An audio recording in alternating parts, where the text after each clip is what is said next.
And we are live. Welcome, my friends. Welcome to the Dominion. I am Omar Krieg, your Lord and Commander of the Krieg Dominion, and your host for tonight's events, this 9th episode of Second Star Traveler 2300 Role-Playing Experience Season 2, entitled PBA. I am the storyteller, game master, or referee, or whatever other term you might like to see. Call me whatever you want. Just, don't call me late for dinner. Call me late for drinks, though. And with me, of course, are my players and their characters. So let's check in with them, because it has been a couple weeks since we last interacted with each other. And let's see what's been new and exciting for them in their neck of the woods. Starting with, of course, Charles. What's new? I'm a year older as of this week. Happy birthday, So, my friend. Happy birthday. Yes. Happy dingage. Yes. Yep. I went through all my pokes and prods with all the doctors the last couple of days, so that's been fun and exciting to hear the shame about the being old and decrepit. I was going to say something about you full of a took. Why would you see the doctor? Yes. Other than that, the only thing I have new is it's almost Halloween and it's almost holiday seasons, so.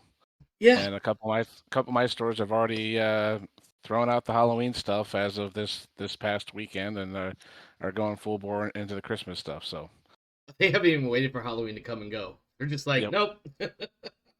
Basically, Oh, all the man. candy is starting to go in the clearance section right now. Jesus. I mean, that's good for people who still haven't gotten their Halloween candy picked out or whatever. I gotta take my Right. kid this weekend to do some costume shopping. Uh-oh.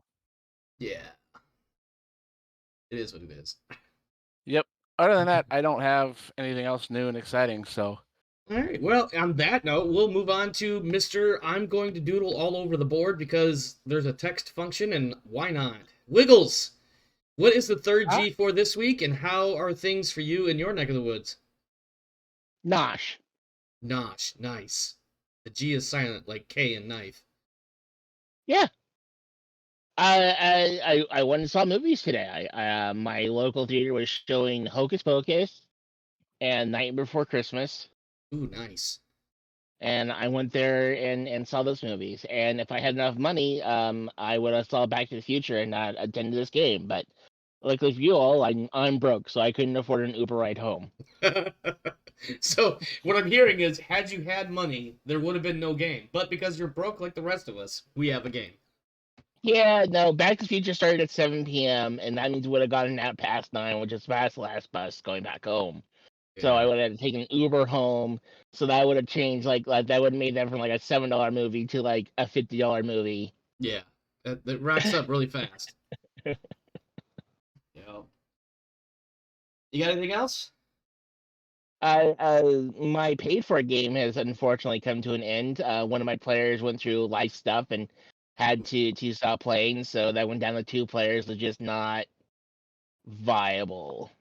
Yeah, I had it wasn't a paid for game, but it was a campaign I had, and we made it about 3 or 4 months in, and we actually managed to meet like every single week except for I think there was like one night because I was having technical difficulties, and then there was another night where just some random thing, but that was like literally for 3 or 4 months straight, every single week except for those 2 events, but then one person had real life stuff going on, and then now it's down to 2 players, and I just was like, I don't know, man. I kind of feel like it's a little bit hard to keep this running for just 2 people. On the GM side, it becomes a lot more work because you have to do a lot more stuff with 2 people. Yeah. There's a lot less uptime for the GM with just 2 people because you got to provide way more stuff for 2 people to do. Yeah, no, I get that. It's a supply and demand sort of scenario where you have to have enough content for the time, but now there's only 2 people, so now you have to have more content. Yeah, and the reason why I canceled last week is because I was doing prep for that game, and that was the day which one of my players told me, "Hey, I had to bow out." Yeah, and when the nicer elements of being a paid for game, you're not gonna get ghost dispatched. That's a fair point. Dude's not just gonna leave. So On that note, I will have later this week. I will have an invoice for the three of you. So I'm going to be expecting a payment soon. That was a joke. I'm sorry. Anyway, yeah, no, I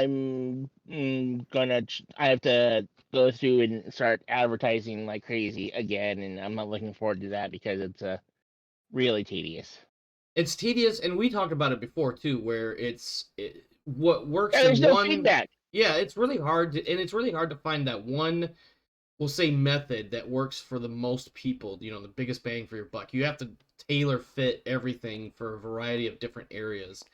It can be a real total pain in the ass. Yeah, and there's a large portion of this hobby that is irrationally hostile to paid for GMing. Yep. I was not aware of that, but Oh, also yeah. I haven't I've dabbled my been toes in called that pool at all. So I've been called a whore. I can see the relate. Gaming whore. I can see how that would come to pass. Unfortunate. That was unpleasant. I can only imagine that conversation. You just called me a Not whore? I mean, wouldn't you be more the pimp since the rest of them are your bitches? I mean, Ooh, I guess that's one way to look at it. Oh, my cat is getting ready to go crazy. You got anything else, or shall we move on to our final member, Thurgor? I guess that's it. All right. Also, thank you for the affiliate anniversary tidings of goodness. And thank you as well, Stormbender. I appreciate that, guys. Today is, before I move on to Thurgor, today is actually my anniversary. Today is the day 3 years ago where I made affiliate because I got raided by like 100 people. That was a fun night. It was, I think, one of my last couple of beers and bots nights years ago. Thurgor, what's new and exciting in your world, my friend? new, yes, exciting, no. Our doctor that was going to come in December, who accepted the terms of the contract, but didn't really sign it, had some other issues come up with their partner, and he will not be coming. That is unfortunate because I know it's almost like this is like one of those like secondary storylines running in the background of our show has been the whole, can we get one more doctor in your clinic, please? Yep, exactly. Oh man, that is unfortunate. Other than that, it's already down into the 30s and 40s with some feels like in the 20s. Yeah. Our low tonight is supposed to be in the 30s. I had to actually turn the heater on. I even said last night in my recording session that I was going to try to hold off for a while, but like an hour after I finished up, I was like, no, I'm turning the heater on. I already had socks on and everything. I was like, no, I'm turning the heater on. Yeah. I just noticed a couple nights ago, my furnace was running like crazy. Oh man. It would turn off for about 10 minutes and come right back on. And so yeah. It's that time of year. Yeah, I will say this. It's one thing I do like in my apartment, because every bedroom, and I have a 3-bedroom apartment, so each of the 3 bedrooms have their own little knob that you can turn to turn the heater on for that room. And then there's the one in the front room, and it has 2 blowers. So I can kind of especially since I'm the only one that's here 90% of the time, some random other number. I don't have to have the heat going in like all the rooms all the time, like, central air or anything like that. So that's helpful insofar as finances go. I've got 2 thermostats. I can shut some doors, but the heat here is a diesel furnace, and I have baseboard heaters, so it heats the whole house or nothing. So yeah, and yeah. I mean, it's the drawback to having, obviously not quite central air, but when you have a system where one, or in your case 2, controls everything, it can get to be a bit much, possibly. Yep. I don't know. You got anything else? No, that's it. I'm just ready to play. All right, yeah. I know I've got some defending I have to do, but let's get to it, I guess. You got some defending to do. Yeah, we'll see. We'll see how this plays out. Well, real quick for me, I think the only thing I've got new and or exciting is, we're for the last week and a half or so, things have been kind of slow in the streaming / recording area, but it's back. We're back at almost full bore here because I had a recording session last night. The video went live this morning.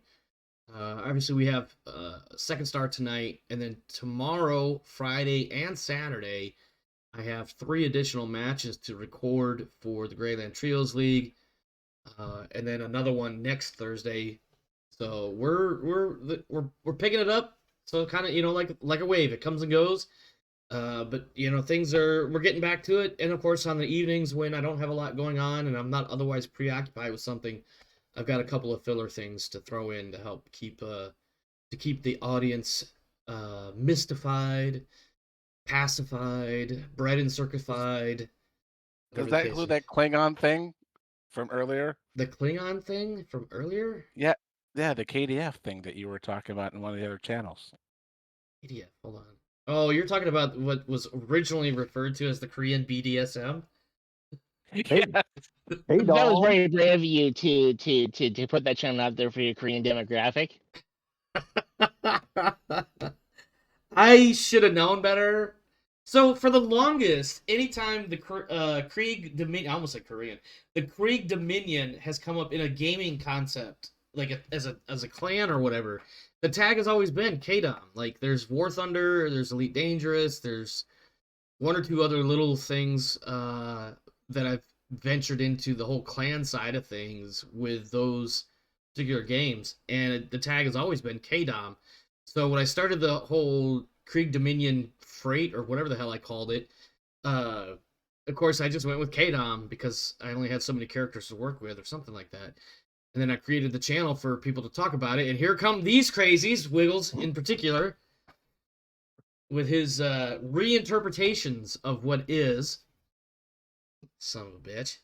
But K-pop is Korean pop music, therefore K-pop can only be. No, I hear you. I hear where you're coming from. I told, as soon as you said it, I was like, God damn it. Now I really do have to think about what my Krieg Dominion tag is going to be. God damn it. All right, let's get started. Previously on Second Star, a firefight breaks out just as soon as the team arrives at the Dragon's Tooth, an open-air restaurant in northwest Aliceport, where they were to meet with Dr. Grimaldi in order to learn more about the mysterious French ship Durandal. In the firefight, Carl Spearman is grievously wounded, along with several unsuspecting patrons and 2 server bots, but despite all that, Dr. Grimaldi appears to be safe as the team heads for the only known safe place in all of the city, the hangars for Barrier Aerospace. Now, as I recall, and we don't have an opening sequence tonight because we're going to pretty much dive right back into it. As I recall from our last session, at the end of the firefight, we ended with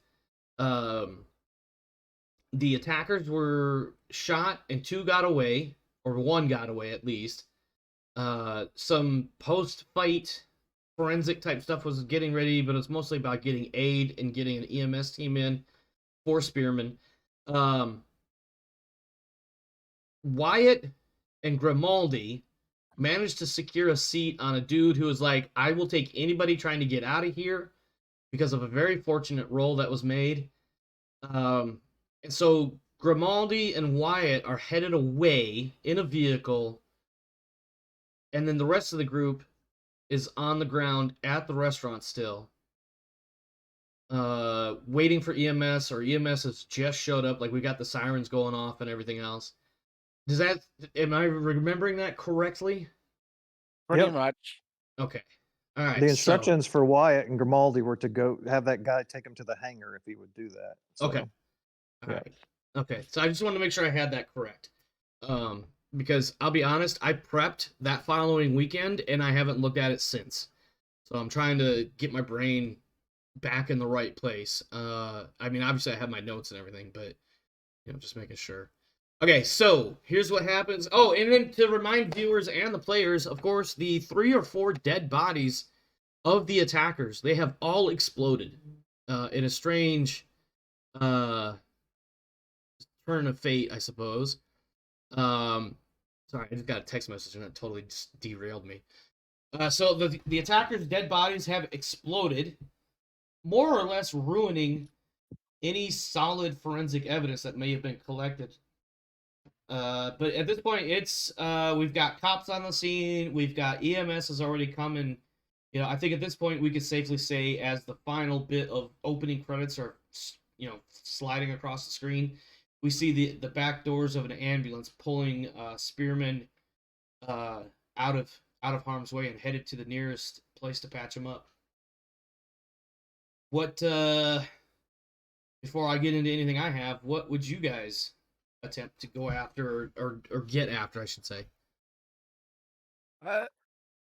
I think at this point, with the bodies that went boom, there's nothing to loot. There's gonna be no useful or actionable intelligence. So well, so first off, and you're mostly correct. I will do this. Let's just assume that the bodies weren't 100%, pink misted by their explosives. Right. There might be some debris or remains that if you wanted to go and poke through it and try to find something, you might be able to come up with something. Yeah, right. If you so choose. Like a souvenir or something like that, like a kidney or a liver. Yeah, I mean, somebody's got to get it because, of course, Spearman's going to need something to cheer him up in the hospital bed. That was a really horrible joke. Go ahead. I was going to say, we're only supposed to do that in hotel rooms with a bucket of ice and then leave the note. Leave the note. Yep, there you go. Also, Spearman might need a kidney or a liver, so you find one lying around. There's probably one up in the trees somewhere. Hey, Spearman, look, I got you something, man. I heard you might need this whole ass lung.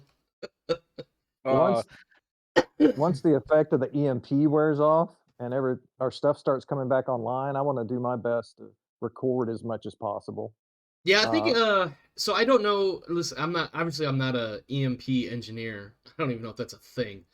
But let's just say, for the sake of argument, that by the time EMS and everybody gets in here, that the EMP effects have worn off. If you've got a piece of equipment that was affected but that can still, reboot and be fine, it's up. Yeah, obviously there's going to be things that are just absolutely fried that established lore EMP engineers. Profession EMP. There you go. But yeah, if it's possible that it can come back up, it's up. If it can't come back up, it's not going to come back up. If that makes any sense. Yeah. What a fantastic tautology. I was looking through the EMP weapons in like the core book and everything. Uh-huh. And while there's some really powerful ones that will just completely cook things, the smaller man-portable ones were usually like it suppressed it for 1D minutes or something like that. Yeah, I didn't look super hard at any specific rules. I just kind of rolled with what was published. And even then, it didn't really explain much, so I kind of just assumed it would be a quick disruption with a relatively reasonable amount of time for reset. Yeah. No lingering effects other than something that gets absolutely fried. Yeah. A real EMP, if it wasn't protected before the EMP, it's gone. Kind of thing. Yeah, exactly. So yeah, otherwise I think what I'm going to do is just kind of look around, do a recon check, see if there's any actual things before the cops really start digging through this. I mean, you could do a full-on investigate roll, can't you? I could. I could. I mean, you have the skill and everything. Yep. Yeah, so I'm gonna go ahead, Wiggles. To disrupt this investigation, go in the kitchen, get some bleach, and just start tossing around, destroying any forensic evidence. Listen, Wyatt isn't even here right now. No. I just want my burger. He just wants a burger. It might be in a tree. That would be epic, and just sit back down and just to see him. Service. Yeah. I'm gonna leave no stars in the Yelp review for this. Yeah, right. Go ahead. Yeah, I'm gonna do it. Yeah, I was just gonna say, go ahead and give me that 2d6 with all appropriate modifiers. Let's use intelligence or EDU. That's gonna be it's like 13. 13. Okay. And my note says this is what you discover. So what you have been able to let me back up. So I imagine you're gonna walk around to each of the dead bodies and kind of poke around with whatever's left. Maybe use a stick or a straw or something. What you do Right. find is that there is some markings on some of the gear. Maybe there's a piece of skin with a bit of a tattoo that you recognize. It looks as though these individuals were a part of a terrorist group called Provolution. They weren't part of the actual. How do I phrase this? They weren't actually part of the main group, so to speak. They were more of a subset or an offshoot of Provolution, which Right. is if I recall correctly, without referencing it again, they are pro-human and pro-human advancement through like cybernetics and whatever other means they can get. Um, but yeah, so through some various markings on like skin tattoos, some of the equipment, maybe there's a geek stick that's been somewhat fried, or something silly like that. Yeah. But you also, because you rolled so well, you gained a couple more pieces of information. Number one being that you find, if this was like a fantasy setting, you'd find a piece of paper with like Grimaldi's name and maybe a crudely drawn rendering of his face on it. But Right. you otherwise do find something that indicates that Grimaldi was the actual target and not specifically you guys. You just happen to get in the way. The second thing you find is that there is some sort of mention or maybe a handwritten note with the words Durandal and Grimaldi knows. Something along those lines. So effectively what you're getting is that these guys are in some way affiliated with Provolution, and that they were definitely here to get their hands on Dr. Grimaldi in order to find out more about this Durandal. Okay. All right. So I'm not gonna discreetly pocket that stuff because it's not worth it. But I'm definitely gonna write that down in the note apps I have on my personal computer. if it's coming back. On your under the skin Google machine. Yeah, basically. And just kind of salt that stuff away, and then go find Milligan, and then just go sit down at the table with some water, and just wait for the cops to roll up because they're gonna want to ask questions, and it's Yeah, gonna look bad well, if you just go running away. Yeah, Well- well, ironically, as you mentioned that, about this point, you are approached by. So, let's put it this way. So you go and you kind of poke around the bodies a little bit, and you start to gather a little bit of pieces of information. You haven't quite put it all together just yet, and that's when the Right. cops show up. And there's a couple of them, and there's a couple that come into the restaurant. And keep in mind, of course, this is an open air restaurant, so you can see all around you, plus or minus, trees and bushes and whatnot.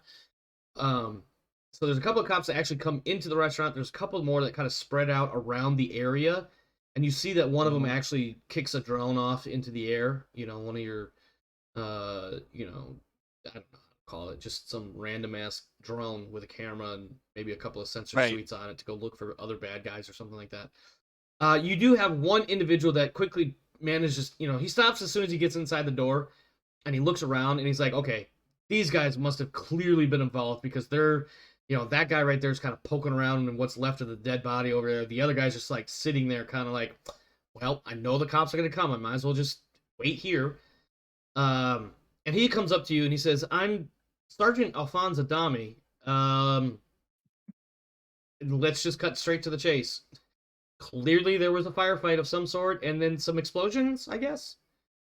And he's talking to, well, I'll put it this way. He's talking to whoever's sitting down that he can get to the soonest. So Milligan or Helwig, whoever wants to respond, or both for that matter. I mean, I was circulating around trying to film all this, the bodies, the everything, and then once I was done with that, I would probably meet back up with Hellwig. So we're either both together at this point, or I'm still taking pictures, or who knows what. Fair enough. In So fact, where are the bodies? they are, I think if I remember right, there was 2 or 3 drop dead in the restaurant, one just outside the restaurant, and I think one of them got away, possibly 2. Two of them got away. Yeah. After we flipped the things, but they they dropped spearmen. They injured me. They injured I think who's our lady that's in charge of the 2 knuckleheads. the pseudo mom, that's Christy Blaine. Blaine, yes, yeah. Blaine took a little bit of hits, so I think they all went in an ambulance to the hospital. So Yeah, I feel like that's a safe bet because they're like brother and sister or something. Not to put too many weird sibling angles on this or familial angles on this, but I feel like they're pretty Yeah. tight knit. They're not gonna just let Spearman go to the hospital and not one of them go. And they No, all heck three of yeah. them took a couple of hits, so I think they all would have vacated to go get checked out. It's a team thing type of stuff. So Yeah, and you're definitely gonna get a text message in the next 5 minutes to be like, "Hey, we're on the way. We're good." Spearman. Yep. Well, I'll let you know. right. So Uh, we let the bodies hit the floor. Yes, because you want to make that meme joke. Bodies definitely hit the floor, and now there's holes in the floor where those bodies were. Not Okay. massive smoking craters, but definitely bodies on or holes on the floor. Yep. So yeah, I'm just gonna sit there. I'm gonna say we were here for coffee with a friend of ours, and these nut jobs just came in and started shooting the place up, and we defended ourselves. I think Adame is just gonna be like, yeah, I can't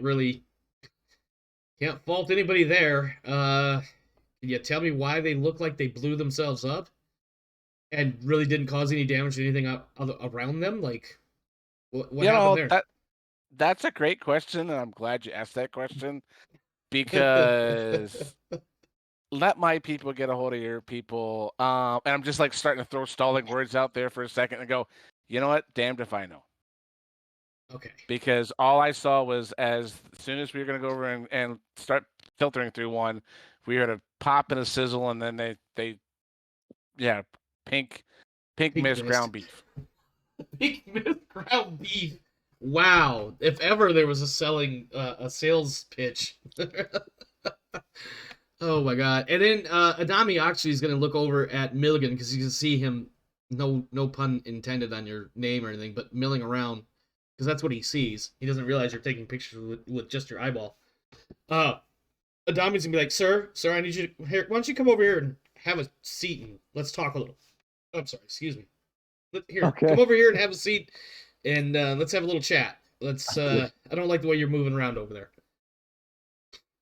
All right, I'm sorry about that. I had somebody at my door. That's fine. I had some burps I was trying not to let out widely. So I'm sorry. What did he ask me? He's basically telling you why don't you stop whatever it is you're doing over there and come sit down and have a chat. Who said that? That was the The cop, cop. the senior cop. Fuck, no, I'm sorry. Fuck that So guy. I Fuck the police. That's all I heard. That's right. And You want then there were some shots. too? And then there were shots. And they weren't the I'm kind you still drink. ready. I haven't hit anybody yet. Hold still. At which all Fritz is just doing is just putting his hands in his face and just mumbling in German about craziness and Yep. space pilots. So I come over there. I'm going to be as outwardly cooperative as possible, but I'm not really That's going to be a outwardly. fountain of right. I'm not going to be a fountain of information. I'm not going to tell them what we did with Grimaldi. I'm not telling anybody anything about that. I don't want them to know where he is right now. Are you ready for this one then? Are you ready? Because here's your response. Adame is gonna snap his fingers and be like, you know what? I know you. Where have I seen your face before? Yours in particular. Where have I seen? You're that whistleblower. Oh no! Listen. I don't care if these guys are coming here to kill you. If they're coming here because they just wanted tea and they thought it would be cool to shoot the place up.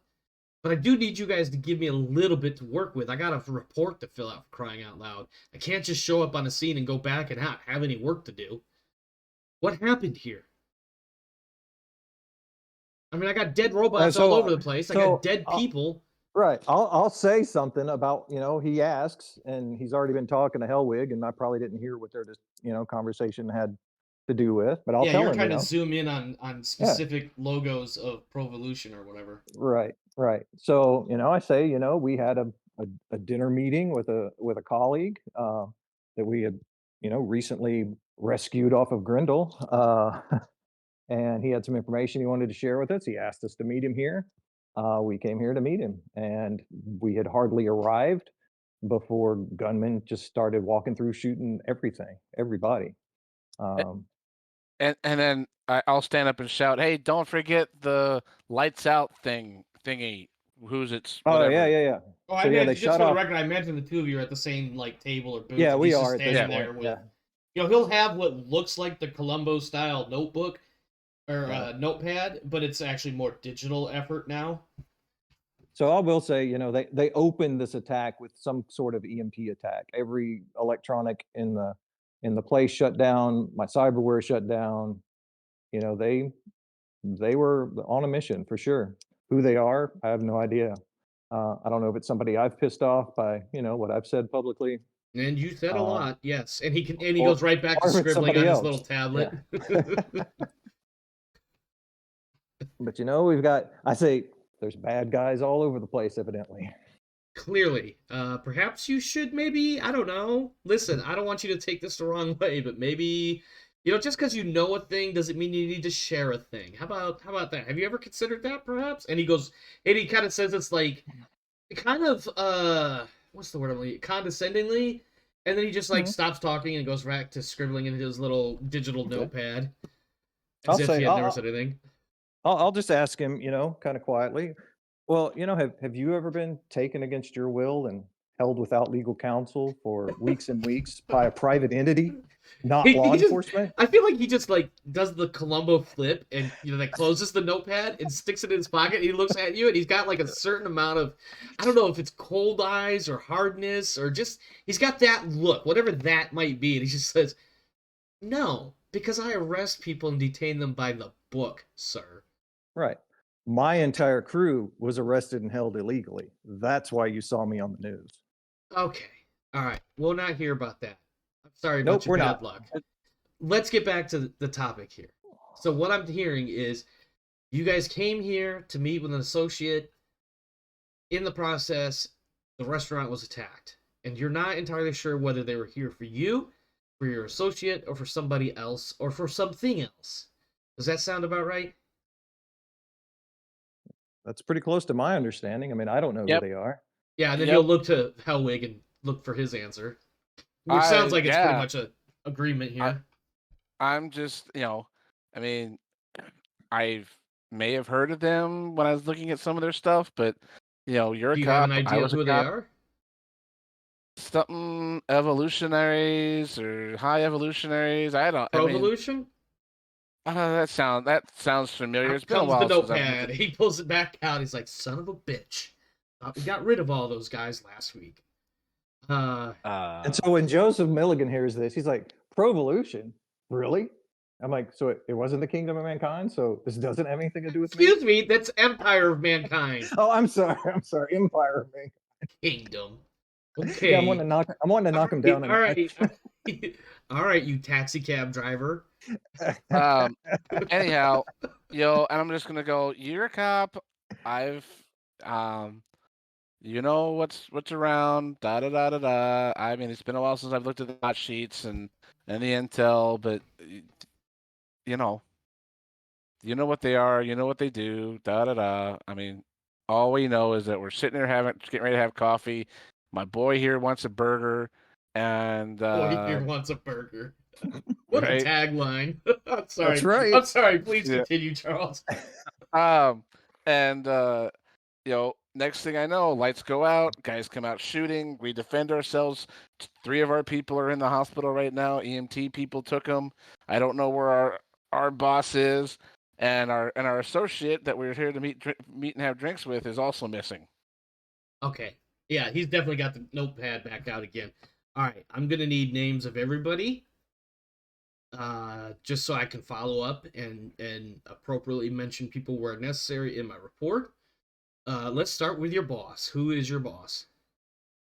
I'm pantomiming for the camera and the viewers. I'm pantomiming that I have this notepad, but of course you can't see that because of where my camera's positioned. Right.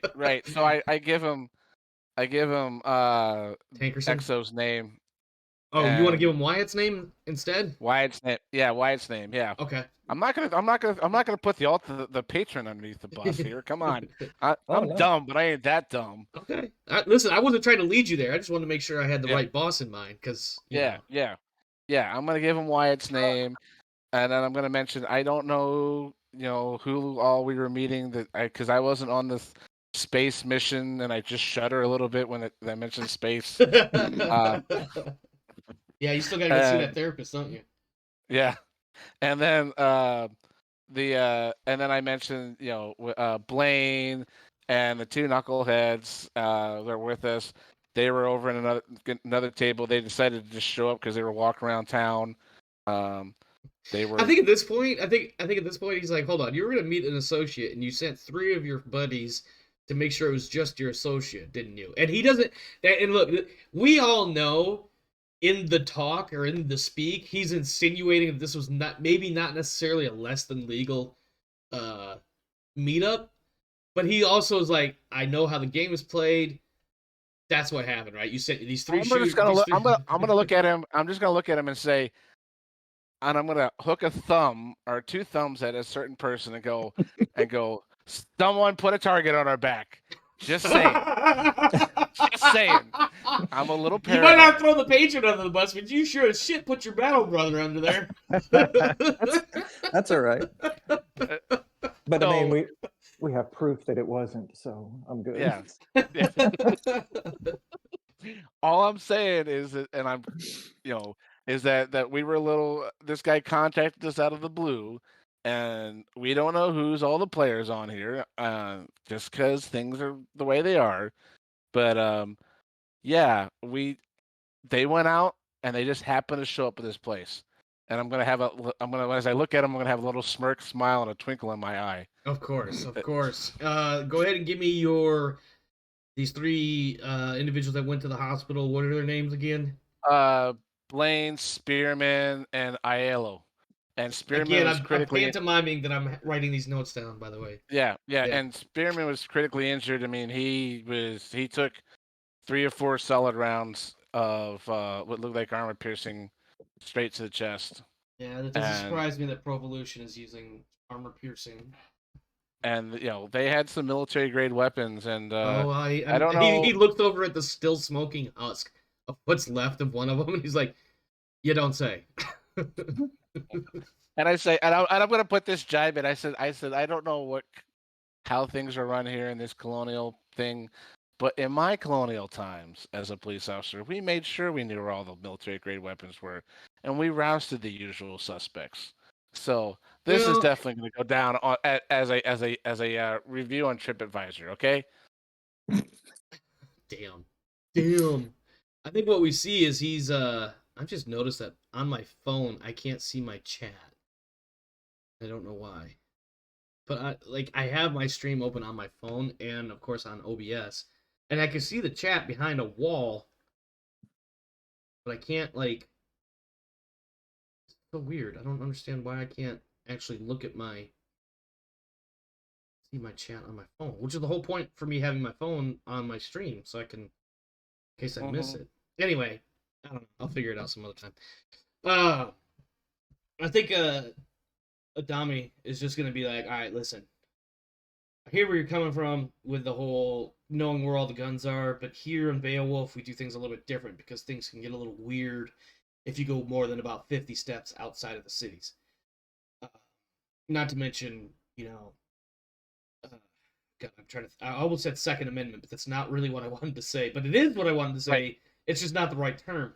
Right to carry and all that. Right for self-defense.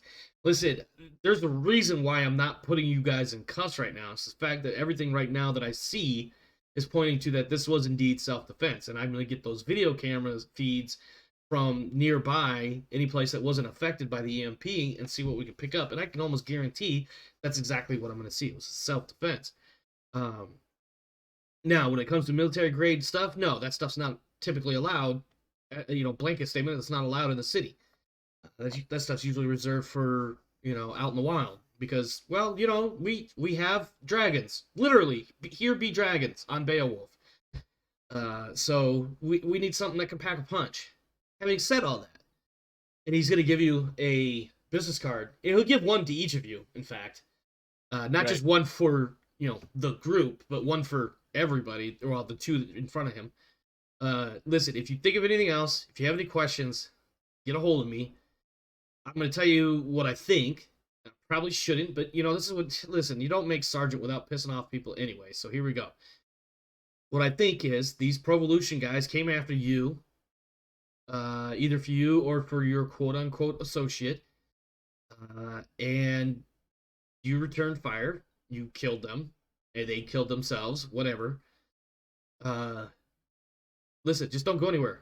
Stay in the city for a while. And if I have any questions, I need to be able to get a hold of you. So let me get your link IDs. Okay. You know, traditional standard cop shit here.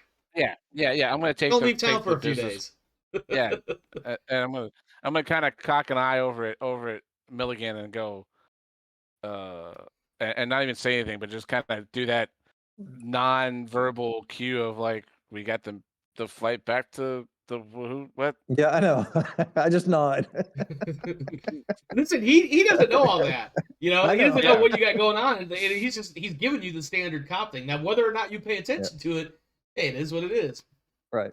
Yeah. So I'll give him my link ID. My link is usually not on. I usually only turn my link on when I want to use it, and then I shut it right back off. So It's I just guess he it's can on there have it. long enough for him to ping it to make sure it's a valid contact. That you didn't If just he's give him gonna- some bullshit 555-1234 number. 8675309. Yeah, exactly. All right, you got anything else for this guy? No, we're ready to get out of here. Yeah. Okay. Let's bounce over to Wyatt and Grimaldi. Wyatt, before we do anything, can you roll 2d6 for me real quick, please? I'm supposed to roll dice now? Just one time for now. Just one time? Just one time Because for now. you got in a car with a pro No, I need driver. 2d6. There we go. Okay. Yeah, so you told this random good Samaritan dude, let's call him Sam the Samaritan. You've instructed him or asked him to drop you off at the hangar. And you get probably about 10 or 15 minutes away. And Grimaldi has the look on his face of someone who just has been shot at, but then suddenly it's a light bulb over his head. And he says, no, wait, no, we can't go to the hangar. They're going to go there. Whoever was coming after me at the restaurant is going to go head into the hangar next. Why would they do that? Well, clearly they were after me, right? There's no, by the way, just for the record, there is no clear evidence outside of what I had just told Charles and Thurgor. There's no clear evidence at this point saying that they were indeed after the good professor. But that's what he believes. Look, we don't know what those guys were doing, if there's any relation at all to what you were doing. I don't even know what you're doing. But you know what? I'm sorry, that's me laughing. I don't even know what I'm doing. I was waiting for that one. But look, alright, we don't have to go to the hangar. Look here, hey, Sam, is it? Yes. Hey, look, I'm gonna go find like an address to like a shitty motel. Here, have a 1,000 libra. Oh my, thank you. Wow, I didn't expect to actually get anything from this, but thank you. Yeah, no, that's not for the rescue. That's to keep your damn mouth shut. I saw nothing except somebody shooting at us, and we ran. I Right, think that's yeah, a fairly so safe statement. Fantastic. All right, look here. Go to this cheap. Go to this cheap motel. I think he finds some little. I'm trying to think of a really stupid name real quick. So if you got one, let me know. Let's say the Red Bell. Jesus, that sounds horrible. Call it the In and Out. we can't use In and Out because that's actually trademarked by somebody. The Stop and Go? No. It costs extra. Let's go. God, Red Bell. I don't know what sounds worse. Doodle. I don't know what sounds worse, Red Bell or In and Out. McBurger Doodle. Red Light Hostel. Nope, that's not. That's. Thank you, Starbender, for your suggestion. I can't use that one. That's a little much. Let's go with Red Porch Velvet. Inn. Red Robin. Red Pork. Let's go with Red Porch. Red Rocket. No, Definitely not Red Rocket. Back porch. Definitely not that. God damn it, Red Porch Inn. It's some little shitty place with like 6 hotel room or 6 little motel rooms built into what looks like it was once a barn, but they remodeled it. No, let's make you use the more than we have for the pasta dish. So I was thinking half. Is he talking to us? But Or is he if talking to you know that that's also fine. I don't know anymore. He's talking to somebody else. That's somebody else's place. Wiggles. Ooh, excuse me. Yeah. So, well, let me wait for Wiggles. I'm here. I'm sorry. My brother had a question on dinner. No worries. So he pulls off to the side of the road, and he pulls out his Link tablet phone thing and does a quick look up. And he's like, "There's this place called the Red Porch Inn. It's like a kilometer down the road that way." And he'll pull off that way, and he'll stop and let you guys out. Grimaldi will be like, "Yes, this is. What's that smell? What's that? Well, whatever. This'll do. So now you guys are posted up in the Red Porch motel. And Grimaldi is kind of like, let's maybe get the rest of your people here, I guess. But look, let's just chill. Just go in the room. I'm gonna go make a call. And you can I don't know. I was hoping to get something to eat. Do you want something to eat? Are you okay? I could really use a taco. How about you? Yeah, sure. Look, all right. I'll see if we can get some food. Okay. Anyway, yeah. So just go in the room. Just be chill. I'm gonna talk to the night clerk. Uh-huh. Hey, I really need to make a phone call, but my phone is dead. Can I use yours? I know. I've never heard this scam before. I think what we get is the random, second year of college working the part-time shift attendant inside kind of looks up at you over the top of their tablet with a bit of one part disconnected from the real world because they've been in their tablet doing schoolwork, and another part of like, are you really just asking me for that right now? Kind of look on their face. Just let me dial out on the company phone. I'm sorry. If I can wait the 5 or 10 minutes to charge at my phone, I would. But it's kind of like time sensitive. Whatever, man. They don't pay me enough to care that much, and they'll pass like the receiver through like, I want to say chicken wire, but that doesn't work that way. But you get the idea. Like there's some sort of like barrier, like a physical barrier, but they can still pass small objects through. All right, great, fantastic. Hey, here's 500 Libra. Can you order food for us on your personal phone underneath your name? That seems like a really weird ask. I have to ask why you would want me to do that. Look, do you want the 500 or not? You know what? Fuck it. It's 500 Libra. That's half my month's pay at this stupid place. Yeah, cool. It might actually be more. That's how I think about it, because minimum wage is probably not going to be 1,000 Libra a month. That's the average worker's pay. Yeah, no, you just paid for like 16 shifts, I think. And they will go ahead and say, what do you want? Whatever. Order someplace you would normally get, so it doesn't look out of place on your order form. And just order. Well, you know what? I'm feeling kind of. I hope I said that right.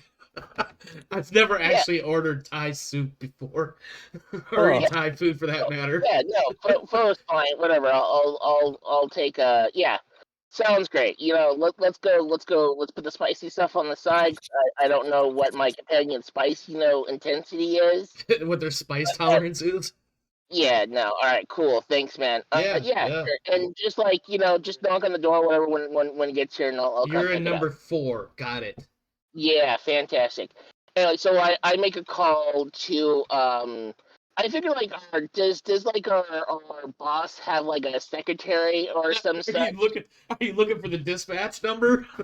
Yeah. I'm not or the switchboard. Wait. We got to do the old school switchboard thing where you unplug a wire from one end and plug it into another end. Yeah, no, I'm not gonna call Joseph or Helwig directly. That's my. Oh, you know what? You know what got them fucked up is because generally Hellwig is no wait. Yeah, anyway, the Warhammer. They switch places on me. That's why I fucked it up. Anyway, sorry. It took me a second, like, what the fuck is he talking about? And he's like, they switched places. I mean, like, you know what? I think they did. Anyways, Anyway, so I want to call up the secretary, give them, tell them that an incident happened. We had to diverge, and I'm trying to contact my partners indirectly. I think what you and- get and- is one and, of you a know- couple personal assistants of Mr. Tankerson, Yeah, and they're kind of like, because it's like 6 or 7 o'clock. I mean, obviously, the sun is in the position of about 3 o'clock in the afternoon or some shit, but the local time is going on like 7 or 8 o'clock in the evening. Typically past traditional business hours. So when the assistant picks up the phone, she is going to be like, hello? Who's this? yeah. No, hi. This is Mr. Wyatt. Oh, with yes, Mr. Wyatt. How are you? I'm sorry. Why are you? This is There probably none was, of my business. Are you? Is everything all right? Because I feel like this is kind of No. late for you to be calling. It is kind of late to be calling. An incident happened. Uh-huh. And we had and when I had to diverge from my associates, and I'm trying to reach them indirectly.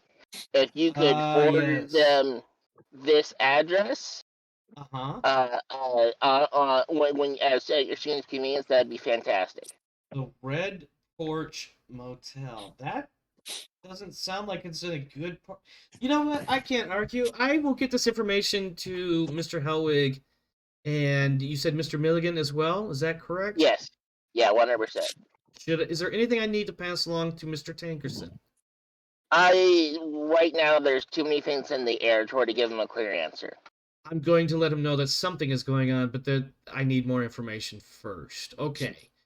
All right. No, I will let your compadres know. I don't think she would actually use the word compadres, but I don't know what other word would be appropriate for her at this point. But yeah, she's like, yeah, I will let them know. Is there anything else I can do for you?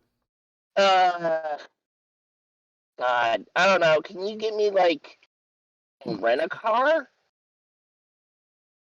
I will see what we have. I'm not 100% sure on the terms of your particular contract. Give me some time. I will send you a link message shortly. Yeah, if you can't, that's fine. But it's easier to ask and then never ask, right? If you Yeah, no. can't, My mother used to tell me it never hurt to ask. It's the answer that you have to deal with. Right? Yeah, no. If you can't do it, that's fine. But a car would be nice. Outstanding. Alrighty. Okay. I will update you. I will backbrief. I don't. Nope. Wait. I will follow up with you shortly. All right. Thank you very much. Yep, and of course, Milligan and Milligan and Hellwig, you get little blings on your personal devices, with a pin drop to the Red Porch Motel and a notice that apparently Mr. Wyatt is currently at that location requesting your presence, presumably. I think the word presumably is actually in there. So All right. I say it's time to go. Who's driving? I don't think I do. I real can drive. vehicles. Okay. I can drive. Do you guys have Well, a But, drive? That's the Well, question. Hellwig is. You guys Well, have Hellwig is- well, no, wait, hold on. Because you guys took vehicles there. At least one Yeah, vehicle. we have a vehicle here. Yeah, we have a Yeah. big van. And we Yeah. have, and the whatever. Oh, because your advanced party crew, Spearman, Aiello, and Blaine, they took Took a like bus. public transit or something, didn't they? Yep. Yeah, Yep. no, because we don't like them, so we Because made they them take smell public. funny, just like this hotel room. Okay. Yeah. There is. So you guys do have a vehicle. So yeah, you can easily hop in that bad boy and take off. Excuse me. The cop did pretty much dismiss you or release you or whatever. So. So when we get back to the van and I sit in the passenger seat, I'm going to use my phone before I shut it down, and contact Barbie Walker. And I'm going to send her all the video that I just got. I'm going to tell her, what we found out, that it was Provolution agents, where it was, all that kind of stuff. I'm going to give her the number of dead. I'm going to give her everything. tell her it's still an active scene. You know, if she wants to get down there might be a story for her. Oh, and you're gonna send. This is not a phone call though. This is like No, an email. I'm just at this point. Yeah, it's an information dump. Yeah. Okay, gotcha. Yeah. You get a ping back probably like 10 minutes later, from Barbie Walker, and she's like, "What the shit? Thank you. We're on the way. Are Yep. you okay?" I say, not all of us. I'm good. I'm going dark. Contact you later. And I shut my link off. Yep. The next time you open it, there'll be like 6 messages that all equate to something like, "Be safe. Hey, I had a question." And then depending, obviously the longer that your phone is off, the more, "Are you okay? Why won't you answer me?" kind of things.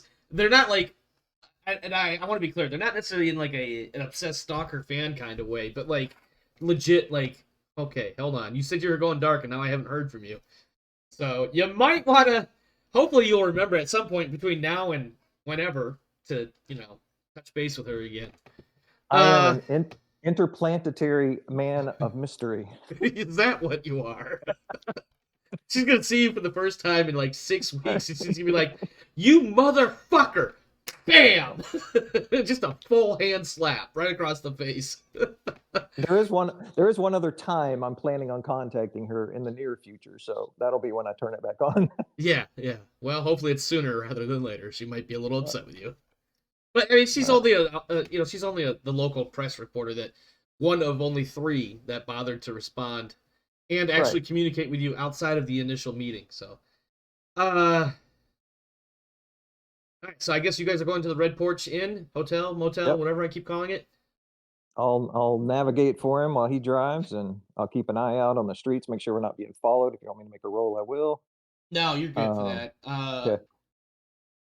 So we're all. And who? I'm sorry. Go ahead. It's just the 2 of us right now, right? Yep. Yeah. Okay. Just the Yeah. 2 of us. All right, Will Smith, So calm down. I asked Hellwig, I'm like, do you want to go arm up first?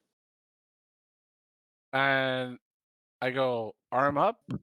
Yeah. Hey, real quick, actually, I'm getting a phone call that I need to take. So give me like about 5 minutes. Hopefully, we'll see. I'm gonna throw the BRB screen up as well. So give me just a moment, guys. All right, let's all talk shit about him while he's gone. Can the feed still hear us?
Okay, So- there are business expenses. All right, so we're live now. Oops, wrong one. We're live now, so careful what you say. You were muted all that time. My apologies, friends. My ex-wife called for something about my son, so I had to take that one. Last thing I had was the question of whether or not to get armed up. I was asking Hellwig if he wanted to go get armed up first. Right. And I'm going to look at that and just say, Sure. And with the kind of like that whole question, like, okay, um, we'll we'll go. So let's. So I start driving over to the hangar because that's where we have all our stuff. No, that's in that hostel kind of place, Oh, right? that's right. That's hostel. Yeah. So Yeah. yeah. So that's will take us to the hostel. Sorry. Oh, you're talking about the And temporary housing or whatever that yeah. Tankerson put you guys up in. Yep. I want to at least grab our stuff and throw it in the van. Okay. Yep. My suit, my weapons, you know. So Your yeah, and sniper rifle. I'm sorry, your Yep. souped up hunting rifle. No, it's actually a No, sniper rifle, but it is whatever. a sniper rifle. Yeah. yeah. So we'll swing by there real quick and go And get go get our stuff. should we grab anything for Wyatt? We could grab his case. His I don't know what he case. want out of it. his Well, I'm air quoting this. His case that has yeah, all his like, stuff in it. Foot Locker, yeah, whatever it In is. his case, no pun intended, but in his case, it's gonna be this massive wall-sized locker that you're gonna have to take a forklift to move. That dude dropped like 50 grand on stuff. Right. Oh, you can just like bring my like pistol and other stuff I have that I totally remember 100%. Says the man with absolute confidence. Okay, so if you're gonna, oh, that's the wrong thread. Well, so we're I mean, we're not gonna get into any of his stuff because he may have a lock on it. So unless his wife's still hanging out the hostel, then we could ask her. She might be able to get us in. But I'd say let's just grab our stuff, and if we need to get more, we can make that maybe some legitimate business expenses. Yeah, I don't know. So you can like probably grab my armored trench coat and like my pistol. That'd probably be fine. Okay.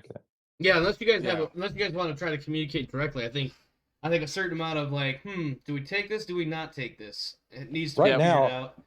I'm just interested in armor and weapons. Yeah, in case you get hit again. Right. Threat And level being up at the moment.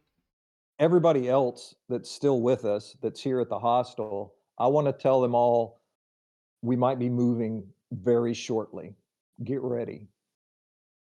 Okay. Yeah, I think you get a couple of confused looks, but I mean, at this point, the only people in the transient housing or whatever is going to be obviously Mrs. Wyatt. You've got Tillman, the one steward. You've got Tran, your navigator. You've got Paul Gray, the communications sensor, not so intelligent, geeky guy. I think that's about it, actually. But yeah, they're all like, you get a couple that are like, okay, and then you got another one that's like, all right, whatever. And then of course Mrs. Wyatt is like, "Where's my husband? He left with you guys. Where is Great he?" question. Glad you asked that question. We appreciate those questions a lot. And okay, Mr. Presidential Candidate. This is I mean, not a look forward to debate. more questions in the future. I'm not saying that we misplaced your husband. I'm not saying that he's lost. But I'm also not saying that he's with us. I could see he's. God damn it, Fritz! Where's my husband? All and I'm whose blood saying is that that on there you? was some booms, there was some gunfires, there was some cars squealings away. Are you and kidding me? Every time you guys leave, like I'm not even joking. Whenever you guys leave, something happens. But I this just time point. there was. Wait. I'm waiting. I'm waiting. Literally, I'm literally waiting for you. I'll be like, it's not our fault. Exactly. I'm like, I don't know if you're seeing the Blues Brothers, but it's like, I'm like right near that scene where he meets his ex-wife, which is Carrie Fisher. He throws his. I'm like, it's not my fault. The truck ran over the dogs. It was snowed. It's Are you going to see my husband before I do? We got a message, so we know where he is. Maybe? I don't like the way you said I got a message. I hold my phone up. He's right here, and I point at the flag, but I keep moving my phone so she can't really see. She can't see that it's supposedly some hotel that might or may not be paid by the hour. Right. I just I kinda said look we're at her going and to go- retrieve them right now. You bring him right back here.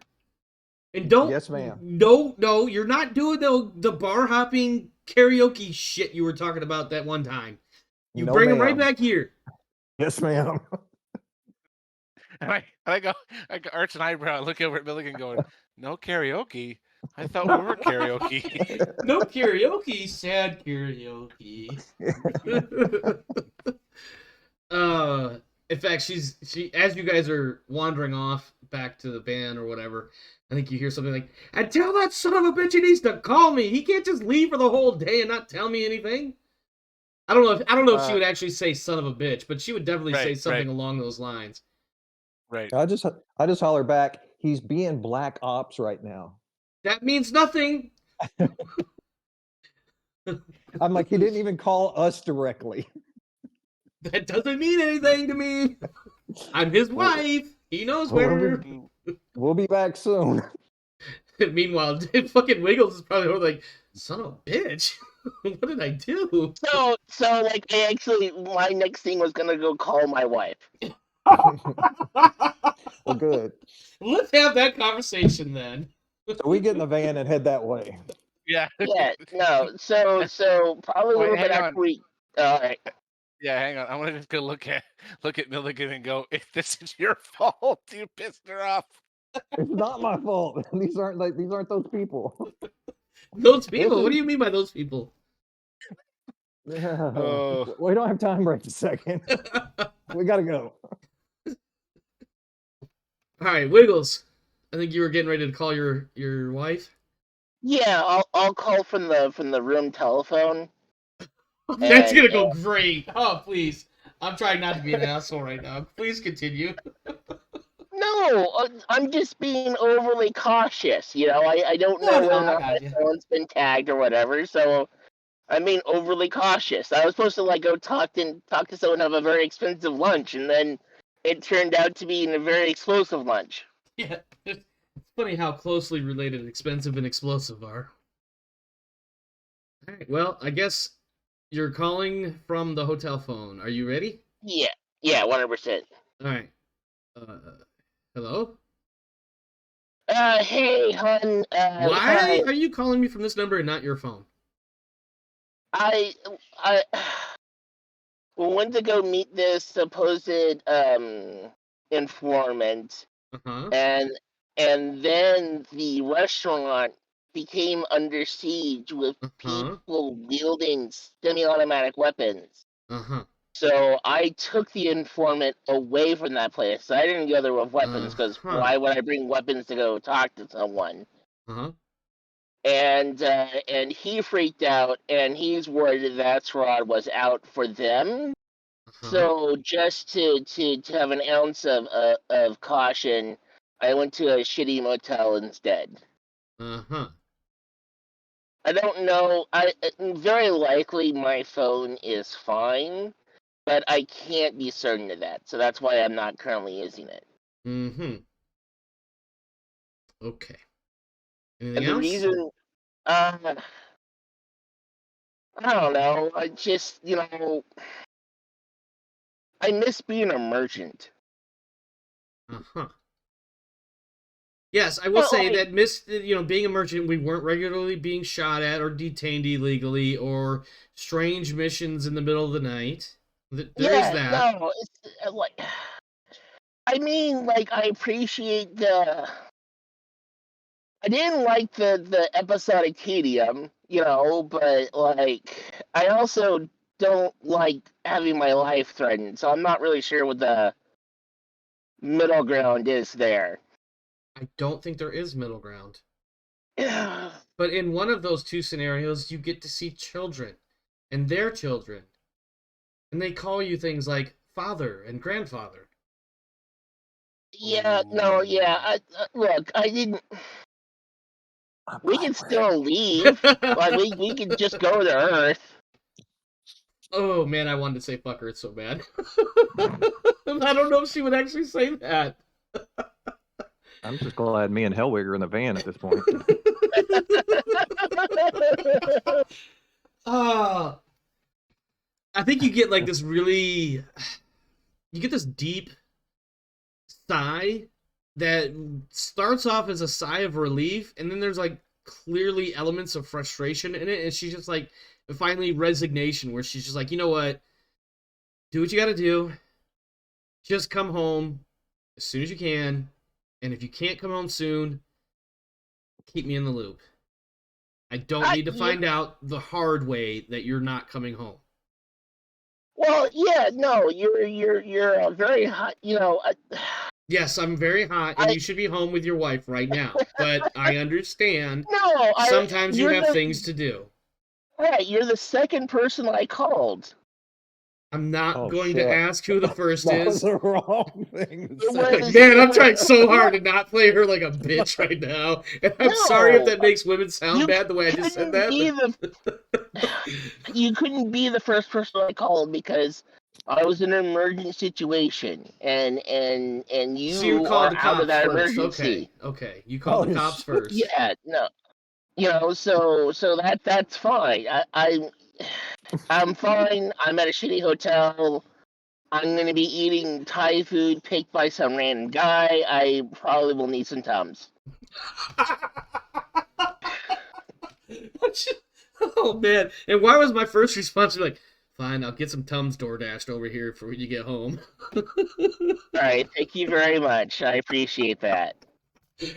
Oh, man. Okay. Is there any other parts of this conversation you need to have?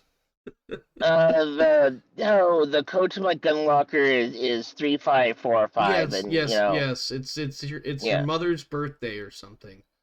Yeah. No. Okay. Yeah. I don't need it. But better to have it and not need it than need it and not have it. Okay. Am I supposed to do something with this information? No, Hellwig and they were already here. They grabbed your stuff. Yeah. They grabbed one of your guns and your jacket. And then just as the GM would be like, and insert anything else they grabbed here that I didn't realize. No, this shouldn't take more than a couple more hours, probably. I can't promise anything, but very highly likely a couple more hours. All right, just be safe. Love you. Bye. All right, love you too. Bye. I love the way you said that. It's like, oh, thank God, I love you too. This is a stupid conversation. I need to get back to something else. Oh, man. Why did I ever get married? Okay, do we have everybody in one spot again, other than the ones that had to go to the hospital? Anyway, so I'm going to change hotels right before they show up. That's such a dick move, too. Okay. All right. I don't know who's compromised. No, I think you're safe for now.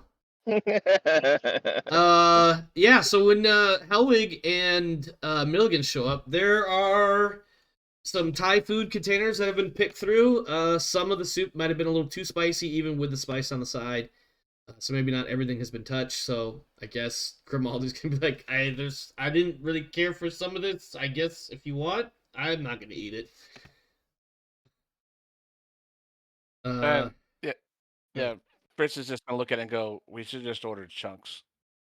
Chunks is great." I don't even know what Chunks is. Starfield. Oh, Starfield, son of a bitch. It's been so long since I played that game, too. Oh, man, I keep hopping games. That's my problem. Can't stay with one for more than about a week or two, it seems like, lately. Go ahead. Right. So I'm going to hand Wyatt his stuff and go, you need to call home. ET needs to call home. We're in trouble. I wonder if that's relevant 300 years from now. Oh, is that sorry. a German expression? I don't. Yeah. German expression. Yes, totally. We probably need to get hold of our patron and tell him about all the shenanigans, because I know enough about the law to keep us out of trouble, but I sense and I run down the litany of everything Yeah. dealt with So even. as Hellleg is telling me this, I'm like going through my pistol and I'm like checking the sight and checking the magazine and whatnot and making sure it's operational. And probably sitting there with a small amount of, should have had you a few hours ago. I'm so sorry for leaving you behind. I have a really nice pistol too that I've yet to use. Well, I mean, if you don't bring it with you, you can't use it. You know that, right? Yeah, no. No, I'll just bring money. Yeah. Money solves all my problems, right? You know what? Money's been more useful than the gun so far. So There's that. Okay. Anything else? Because Grimaldi's kind of sitting there, like, watching you guys play this whole catch-up game. yeah, And then I just mentioned that our 3 minions went off to the hospital, so we probably need to find time to get over there. And yeah, Grimaldi needs to spill the tea. Tea? We need to know what he knows in full right now to decide how we're going to move going forward. Do we need to leave immediately? Are these people going to harangue us the whole time we're here?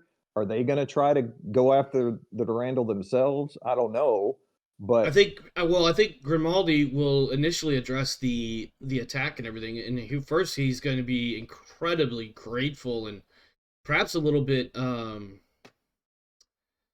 obsequious. Is that the word I want to use here? Submissive-ish. That's not the word I want to use, but like he's incredibly thankful and is incredibly, pretty much throwing himself at your guys' mercy for like, please and thank you for saving me. I don't know what that was about. I feel like they were after me because of the Durandal. He doesn't necessarily have any solid evidence to prove it, but I think with what you found in the in the restaurant, Elwig, assuming you have shared that information with everybody, because I think you have. yeah, I have. Okay, yeah. So I think at this point, yeah, Grimaldi's like, yeah, no, they were definitely coming after me. And then he looks over at Wyatt and he's like, good thing I said something about the not going to the hangar, eh? Not that he's Canadian or anything. And then he kind of goes into this. He starts going in this whole. He almost goes into like a lecturing mode, if that makes sense. Because as you remember, he's one of the senior professors or what have you, and he's got a doctorate. He goes in this like lecture mode, and basically, I've got a number of bullet points that I'm going to cover. Pretty much read them right off the page here, so bear with me. The Durandal is a Roland class protected courier, modified and improved Iconic class, with more advanced power plant and drive. It kept its guns and missiles for defense and added a complement of ship's troops for additional security. So basically, they took what was already basically a corvette and souped it up firepower wise. Not firepower, power.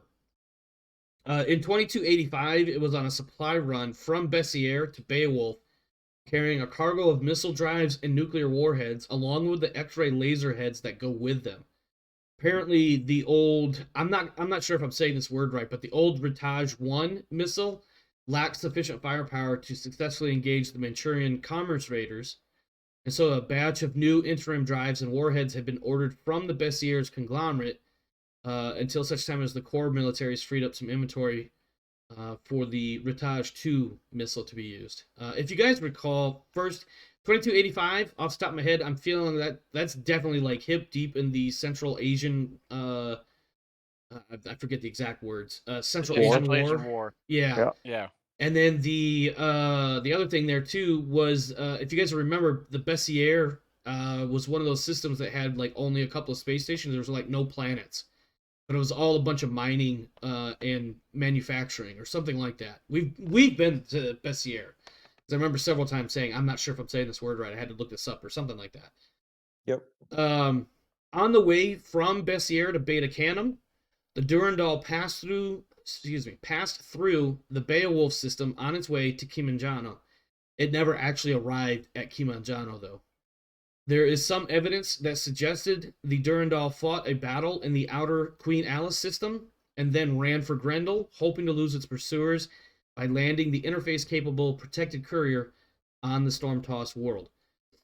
The French and British space navies conducted a massive search. Orbital scans and ship's recall code all turned up nothing, and even a detailed search by a survey vessel came up empty-handed. Eventually, the report was concluded that the Durandal was either destroyed or possibly lost in deep space.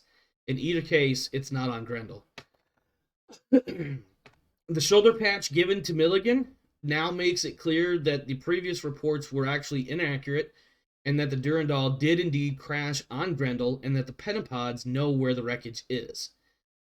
Grimaldi doesn't have a hard number, but he believes fully that the finder's fee on a cargo of nuclear weapons is substantial, not to mention the ship having had a crew of a couple dozen people whose families would like to see some closure. And for Grimaldi personally, his main interest is the book and entertainment licenses that would flow from a find like this, which he can then funnel back into his languishing Grendel project. However, those that attacked Grimaldi have changed things significantly, i.e., there's more people looking for the Durandal than previously known. Okay. At this point, Grimaldi stops talking, kind of like he does a brief summary of everything that he's just said, as if it's almost like he's been giving a lecture at this point, right? You know, he spends a few minutes maybe lingering on this point or that point, and then moves on to another point, and then finally at the end, he quickly touches all the points all over again. It kind of gives you without actually asking for it, he actually gives you that look of like, are there any questions? Shit, there's not actually going to be a test. I told you everything I know. Because he realizes at the end that he's been in lecture mode when he didn't really mean to be. That's fine. That's what I wanted him to do. I wanted you to lecture me. I wanted him to spill his guts. So Yeah. So Alright. here's the deal. With these people that attacked us at the restaurant, having evidence on them as being part of some fringe group, terrorist group, whatever, the fact that they had knowledge of the Durandal, the fact that they were after the professor, I don't think it was to kill him. I think it was to catch him. Mm-hmm. And how did we get to Grendel the first time? Not on our own ship. Correct. You know, we had to use these landers and we had to jump through all sorts of hoops for it. Correct. If this local terrorist group doesn't have access to ships either, they may see those landers and Grimaldi as their ticket to get to Grendel. I think we need to leave as soon as possible. I'm over that, and I think the of Hey, the Charles, real quick. I missed a word there, and it sounds like your mic might be getting ready to go crazy. Could you just double check it for me real quick? yeah. Can you now? Yeah, one more time. All right, check. Oh Can my we? god. Nope. It's not getting better. I'm sorry, man. Okay. I'm not trying to make fun of you. Yeah, hang on. It's I ping. am. Piece of shit Mike. I mean, it is what it is, but I'm not trying to make fun of him, I guess. His ping keeps Okay. spiking to max. Yeah. Look, it's a moral failing that your voice over IP is bad. Well, yeah. Right now it's Anyhow, good. okay. So I'll say this, that we are the nukes were going to be unbalancing for the region, you know, and to let some terrorist group get a hold of them is That's very some bad. scary shit. Like, Yep. Yeah. we went past very bad, like 20 minutes Yeah. ago. That's some scary Yeah. shit. Yeah, I mean, you know, Fritz is basically going to be like, I mean, just he's going to be kind of zoned off, and just mention some various treaties and things like that you know, basically outlawed nuclear weapons effectively for a lot of things. You know, something Twilight War, blah blah blah, history, and look over at Grimaldi and you know, kind of throwing these phrases out, try to see if we can catch him to get Grimaldi's brain started. But then just say, we need to get a ship, we need to go find this ship, we need to get those things, and we need to turn this over to proper authorities. We can't give them over to Tamerson. We can't give them over to anybody. I think Grimaldi is kind of like, at first he's not really following exactly where you're going, especially when you start citing all of the different laws and whatnot. I mean, he would be aware of some of that to some extent, like the generic perception of like, yeah, using nukes are bad. That's one. Two, you know, various nuclear treaties. He wouldn't necessarily know about them, but he would know that there would be different governments and other efforts that would be trying to mitigate or reduce the number of nuclear weapons available, similar to what we go through now. Yep. But then when you mention, God damn it, what was the last thing you said a second? Like that we need to turn him over to the proper authorities. Yeah, and I think that's where he goes to. He's like, yeah, I mean, I don't intend to give him to anybody other than the French. It's their ship, it's their missiles. Like, we don't need terrorists, we don't need private citizens, we don't, the only people that should have that are the governments, and maybe not even necessarily the military, although, that's how that works.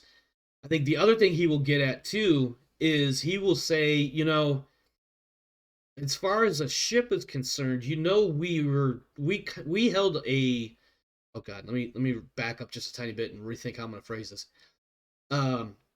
In regards to the ship, the University of Elysia has a contract with Barrier Aerospace for the use of one of those landers. The contract was put in place to help offset some of the monthly costs of those two landers, for Barrier. Like, so basically what he's trying to say is Barrier has two payments to make each month for those two landers, right? When they started running into some of their financial problems, what they ended up doing was subleasing or subletting one of the landers to the University of Elysia. And that kind of helped out a little bit, but as we all know, eventually they ended up declaring bankruptcy and the owners bolted before the official bankruptcy notice posted. Which has, of course, since then caused the two landers to be caught up in all sorts of litigation and whatnot. Right. With all that in mind, Grimaldi says, I think I can actually convince the university to allow us to go back to Grendel, possibly with one of those landers even, and I think I know what our angle is going to be. And he starts going into this kind of a semi-technical explanation, but the short version is that, as you guys recall, there was a number of communications problems on a good day. And then add to it the fact that some of the satellite systems that are in orbit around Grendel, one of them had suffered a hard reset. There was another one that was having problems of some sort. When you guys left Grendel, a team went back up later to, we'll say mothball for lack of a better word, to basically mothball the station so it would be preserved over the next 6 or 8 months until it comes back around again. Without the communication system working appropriately, though, there's a very good chance that nobody was sent, or of the people that were sent to do that, none of them would have thought to make physical backups of any of the information, data, etc. that was up on the station. All the scientific research and everything, all that physical hard copy stuff. And so without that satellite communication network regularly synchronizing between Grendel and Beowulf, there's no backup of that data except to make a physical backup data. Except to make the physical copies. I'm sorry, I'm screwing up my own words here.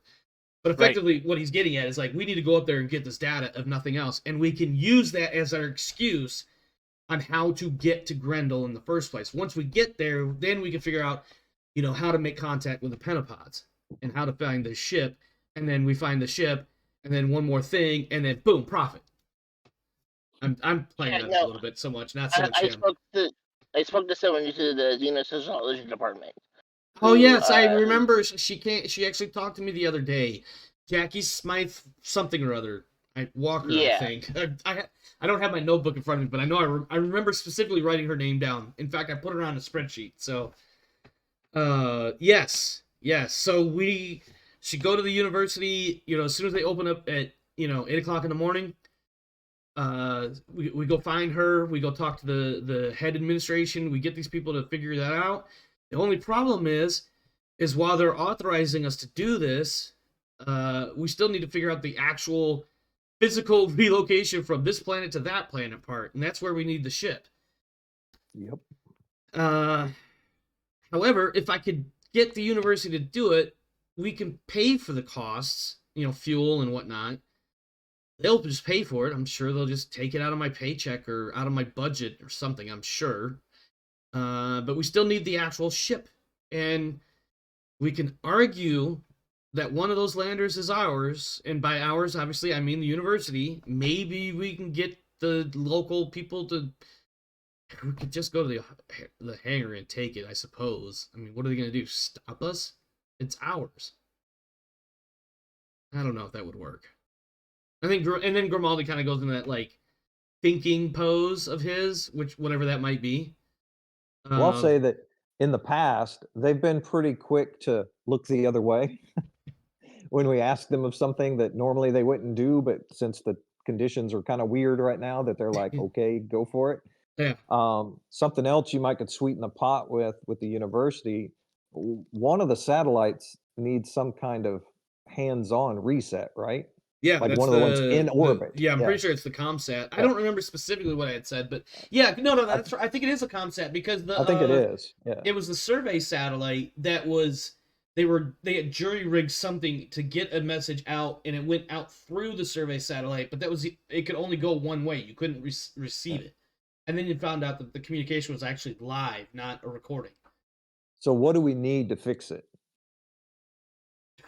I mean, can we like pull up alongside it and fix it? Do we have to like? I think when you. How does it work? Let me ask this question. When you're saying that, are you actually asking Grimaldi that? Yeah, I'm actually asking him that. I think Grimaldi's gives you one, like, it takes him a second for it to like register, and then you see the wheels kind of turning a little bit, like he's thinking about it. It's like if all it was a hard reset, I think it's just simply a matter of flipping a switch or two inside. Humor me when I say this, inside the fuse box. You know when like in your house you have the oh my god, help me out. I can't the circuit breaker. The circuit breaker, right? Like you gotta go flip the switch because it blew a fuse or some shit. I think that's literally what you have to do on this satellite. The other side of that though is identifying and rectifying whatever actually caused that switch to get flipped in the first place. Remove that problem, flip the switch. ComSat should be working again. It wasn't the storm damage that we already repaired? No, it wouldn't be for the satellite. Okay. The satellite's in space. I'm not trying to sound. But it wouldn't be the ground side of that though. No, I think the only damage the ground station took was the physical structure of the housing, the building itself that was holding everything. I think that's the only thing that actually took damage. I think. So yeah, do we need any specialized equipment to access or get to the satellite? Do we need like an EVA pack or suit? Well, you would need an EVA suit. Or well, if we're, and I think Grimaldi's already assuming that he's going to be able to use the landers, or at least one of them rather. Well, the other one's not theirs at all, and probably not going to be able to use it. I think he's already kind of envisioning using the one lander. So he's like, yeah, just get an EVA suit and a tool belt, and I think you'll be fine. But also, I don't know, like it could have been an asteroid, not an asteroid, you know what I mean, like an asteroid or micrometeor. Yeah, there you go, there you go. Maybe it got dinged by something, and that's what caused the reset. I don't know, but I think ultimately just having some tools, or maybe even a robotic arm kind of deal, should be sufficient. We can hit it on the way in. Yep, that's what. Because I would love. I think he actually says it like that, like he's not aware of orbital dynamics. He's just like, no, we could just swing by on their way down. That's what I'm thinking. That's literally what you would do, but the orbital dynamics side is considerably different than that. Right. And Fritz kind of looks at this, goes, "Go outside." Grimaldi definitely looks at Fritz and is like, I mean, somebody's got to, right? You can't bring it inside. It's slightly larger than. I don't think it would fit. At which Fritz immediately goes, 1, 2, 3, not it. You touch your nose and everything? Yeah. Like it's fine. I've been vacuum all my life. My wife and I will do the EVA if we need to do an EVA. So is that gear we need to get our hands on? Because I don't know that we have anything like that. Me personally, I bought super expensive spacesuits. I was gonna say, I'm pretty sure he's got a spacesuit with extra arms, and he's got a toolbox at least. So I think any simple repairs of this sort that Grimaldi's talking about, I think Wyatt's got it. Okay, good. So what does everybody think about leaving as soon as possible? It's almost at this exact moment, by the way, that the three of you, if your link devices are on, You are receiving a phone call. Well, mine is. Yep. Ring, So- ring, Yeah, motherfucker. I haven't stated mine is off, so Yeah, it's ringing and it's not stopping. I toggle mine and immediately go, um, 3 guys in a space truck. How can we help you? It is the voice of Mike Tankerson. And the first words out of his mouth are, "That's cute. You want to tell me what happened at the Dragon's Tooth?" And I immediately switch it on over to mute real quick and mouth over towards Wyatt and He and mutes Milliken. it and mouths. That's the best part. It's like, I'm not fucking around. Right? It's the boss, Tankerson. you know, And, you remember that scene in the movie Wing Commander, right? The '90s space movie where like they're passing by spaceships, so they all hold their breath so they wouldn't make Yeah. noise. I remember so the movie. I don't remember that scene, but yeah. yeah. So I unmute and then basically put it on speakerphone and go, well, we were gonna go meet a professor about a spaceship. One of the professors we rescued from the Grendel, and nut jobs attacked us, and we defended ourselves, and people are in the hospital, and the cops I'm going to stop want you us. right there. Who's with you? I can tell I'm on speaker. Yeah, I'm here. Hellwig's here, Mulligan's here, and the contact room is here. So And for whatever reason, when you said that last bit of who's here, it came in garbled. Who did you say was here? The contact room The to contact. meet is here. Okay, and does this contact have a name, Mr. Wyatt? Please introduce yourself. Yeah, and Grimaldi be like, this is Doctor. I have a first name, but the GM doesn't remember it, Grimaldi. Because I literally can't remember his fucking first name right now. I am the project lead for the Grendel Research Group. These fine gentlemen were part of the team that came to rescue me. I believe I owe you some small measure of, well, not small measure of thanks for facilitating a lot of that. Thank you. And now the GM gets to have a conversation with us about this is fucking stupid. At which point Takerson's like, okay, So we currently believe that there's multiple interested parties into the scavenged ship. We believe the scavenged ship has munitions, which these hostile organizations will use. So what's the name of the terrorist group? Something the soccer Provolution. game. What was it? Provolution. Not the soccer game. is there a soccer game Provolution with is the a soccer. Yeah, the Provolution is a soccer game. Okay. I was not aware of that. That's funny. Okay, and then Tankerson's just like, okay. I feel like I feel like Tankerson's already starting to get that notion of why is it whenever there's trouble it's the three of you. So we probably have the most firm leads onto where the derelict is. Okay. However, the longer it takes us to get back to the comet in order to talk to the Pentapod, the more that our lead grows shorter. So we're going to need access to one of the landers or to get back to the comet. And also, we're going to need to figure out who is the correct authoritative body to give nukes to. This is about that missing French ship that you mentioned. I cannot specifically recall if you guys ever actually told Tankerson about the Durandal. I feel like you have, but I could be wrong. I believe we told him during a big breakfast meeting. Yeah, we I did. thought so. Okay.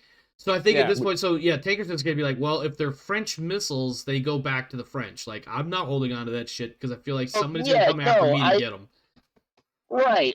And usually I don't mind doing that kind of like paralegal research, but I'm going to go in space real soon. Yeah, I'm going to space. I need you to do this because I would do it, but I'm going to space. No, I got you.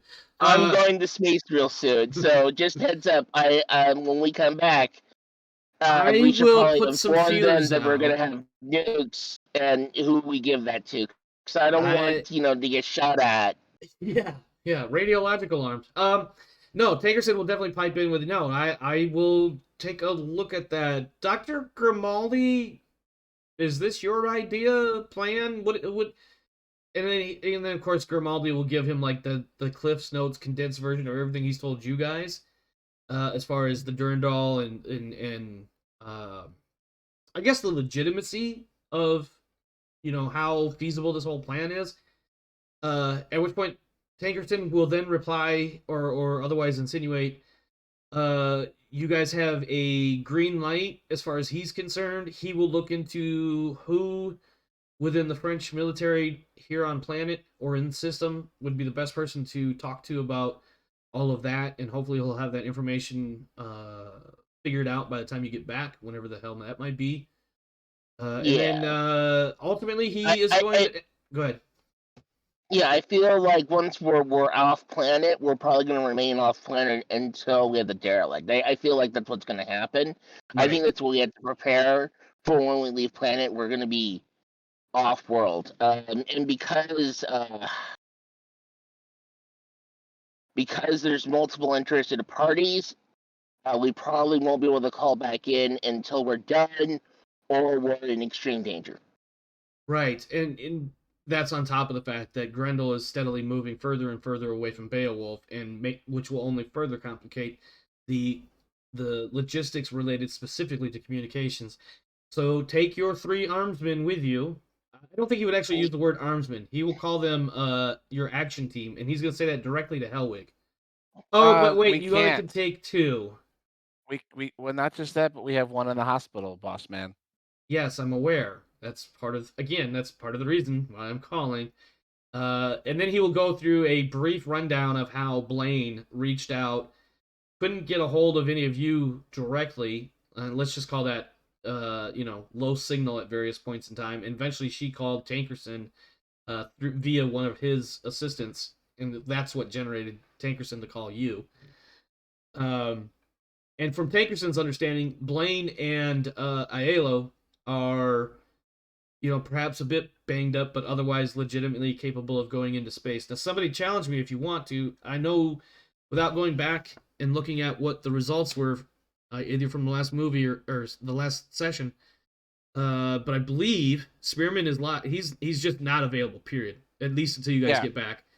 Aiello and Blaine. He needs a full recovery. Yeah, Aiello and Blaine, worst case, a few Band-Aids and maybe a day or two of chilling out, and they should be okay. Unless somebody remembers I don't care if these NPCs die. Let's go murder them. No, these are your NPCs. Yeah, I don't care if they die. Let's go murder them. They wear the same Band-Aid or the same logo team identifier thingy that you guys do. Yeah, whatever. We get more of them. They're at Costco. It's not how that works, my God. friend. Oh, God.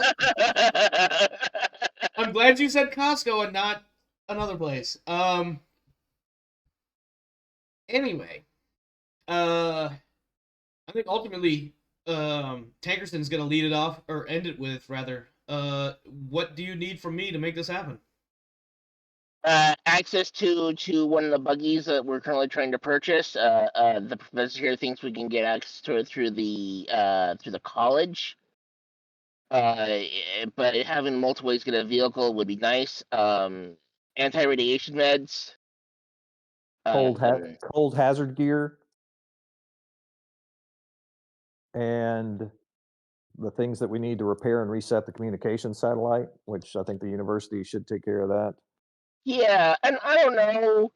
This is gonna sound really weird, but a cow? Well, that's the last thing on my list was biomass. You know what? I'm not gonna lie to you. It took me about 2 seconds to be like, why the fuck is he trying to fuck with me? Yeah. Is this a joke he's starting? And then I was like, wait, no, they were legit asking for biomass. He's like, bring a cow. I think it would be beneficial to our mission if after we get the required things on board that we fill up the rest of the space with biomass, and it can be anything, Cadavers, I think, were mentioned at one point. Yeah, well, I don't know that anybody's going to give us cadavers, so. Yeah, I feel like there might be some sort of Hippocratic law or Hippocratic oath, maybe a few laws about, bodily remains. Oh, yeah, selling human meat to aliens. Yeah, I think it gets really sketch when you start doing some interspecies things. Give them a taste for it. That's one way to phrase it, I suppose. I think what we end up with is Tankerson will. Let me back up. Let me get my thoughts right here first. Okay, so Tankerson says that he will back this. He'll cover the fuel costs. He'll pay, in addition to the normal monthly pay that you guys are getting, which I don't know if we actually established. No, we did establish. We did. But Yeah. on top of that, there'll be an additional $3,000 for every person on the team going up that he'll be paying for. He will provide a credit line with which to acquire this gear. The extreme, what the hell is it? Extreme hazardous condition suit. What? There's a specific name for the suit, and I can't think of it off the top of my head. In Traveler, it's a HEV. I don't know what it is in 2300 AD. It's the same thing almost. Yeah, I mean, it has there's one specifically listed in the adventure for the first time you guys went up, that in that published adventure. I can't remember exactly what it's called. It's like heavy in extreme environment something or other. Yeah. But he will acquire that. He'll probably source it directly from the university, who's probably got a few spares on campus. That's what I was thinking. To be totally honest. But he does caveat all this with, this is dependent on whether or not Grimaldi agrees to a 10% of all proceeds from any deals that Grimaldi makes himself. So basically, he'll back this as an investor, as it were, in exchange for 10% of anything that Grimaldi gets off of this entire endeavor. and I'll mention that, hey, salvage rights to the ship might make us profitable, boss Quite man. profitable. Well, I mean, so this is what Grimaldi's looking at. Like, you've got the salvage rights itself, roll credits. Yep. You've got any book deals, any talk show circuits, any of that stuff. You've got that. You've got any potential reward from the French government for returning lost property, and including, and more importantly, from a human feel-good story, the return of crew remains for their families, and then of course, whatever the families themselves may decide to provide, should they. And I'm speaking entirely hypothetically. You might get a cup of coffee from one of them, and maybe $1 million from another one, depending on how they feel and how they're treated and whatnot. So, like, potentially there is quite a bit of potential opportunity here. Oh yeah. So it sounds like we have an open credit card, and we're gonna make some big money, no whammies, stop type of thing going on here. You keep saying all that, and we're gonna watch that final profit number slowly decrease. Right.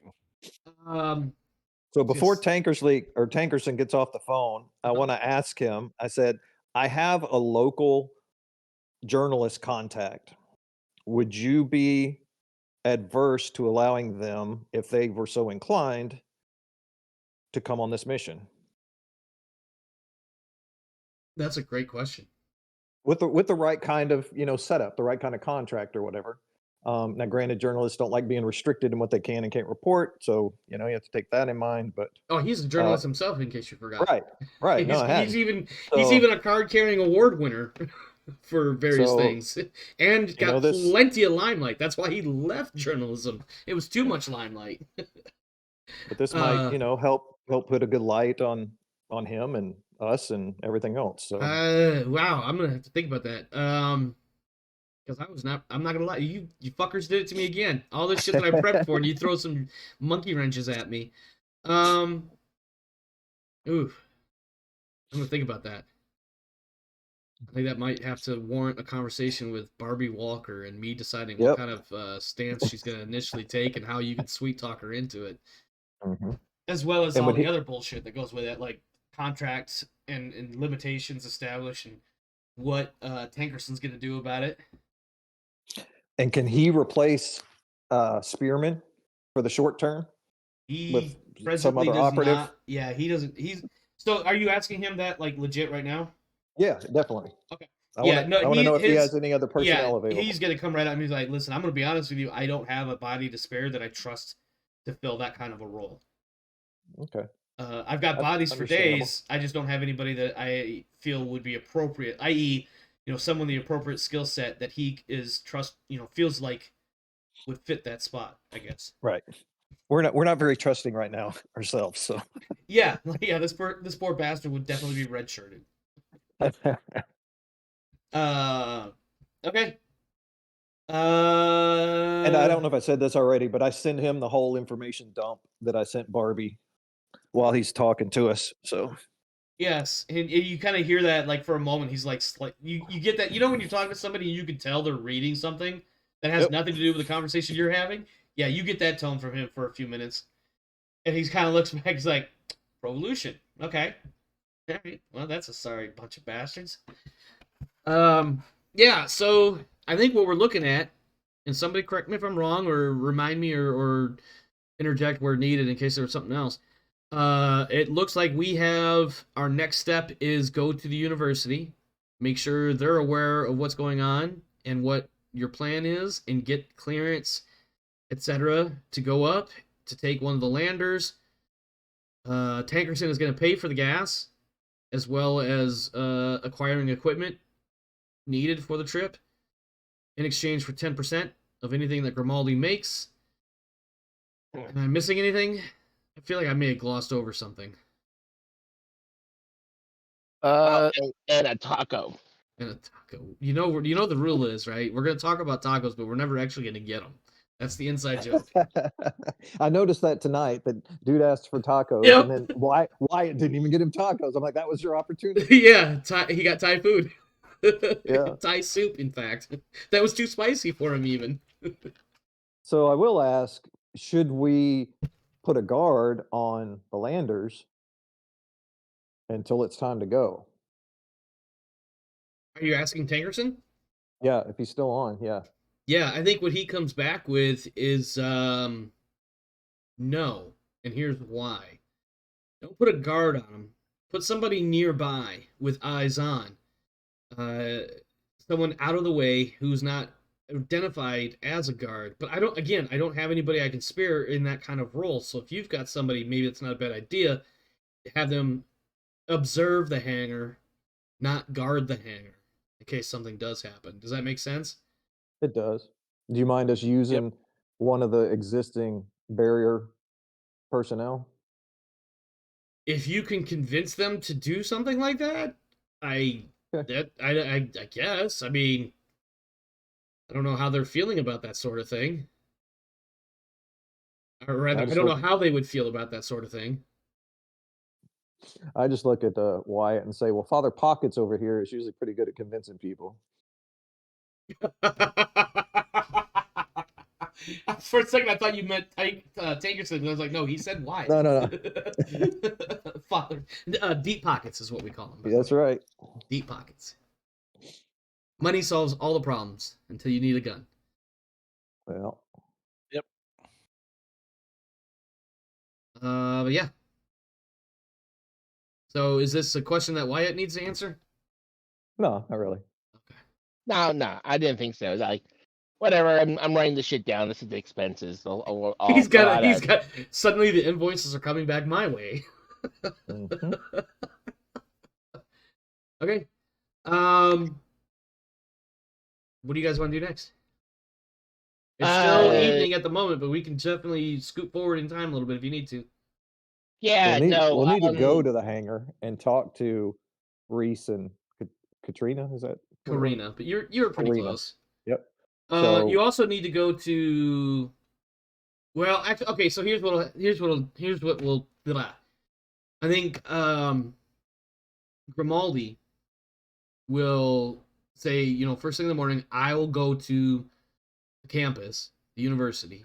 I will talk to the administration, and I will talk to the previously mentioned xenoanthropologist, or whatever the fuck the thing is. I think it is xenoanthropology. Jackie Smith Walker, whatever her name was. Jackie Walker Smith, actually, I think is what it was.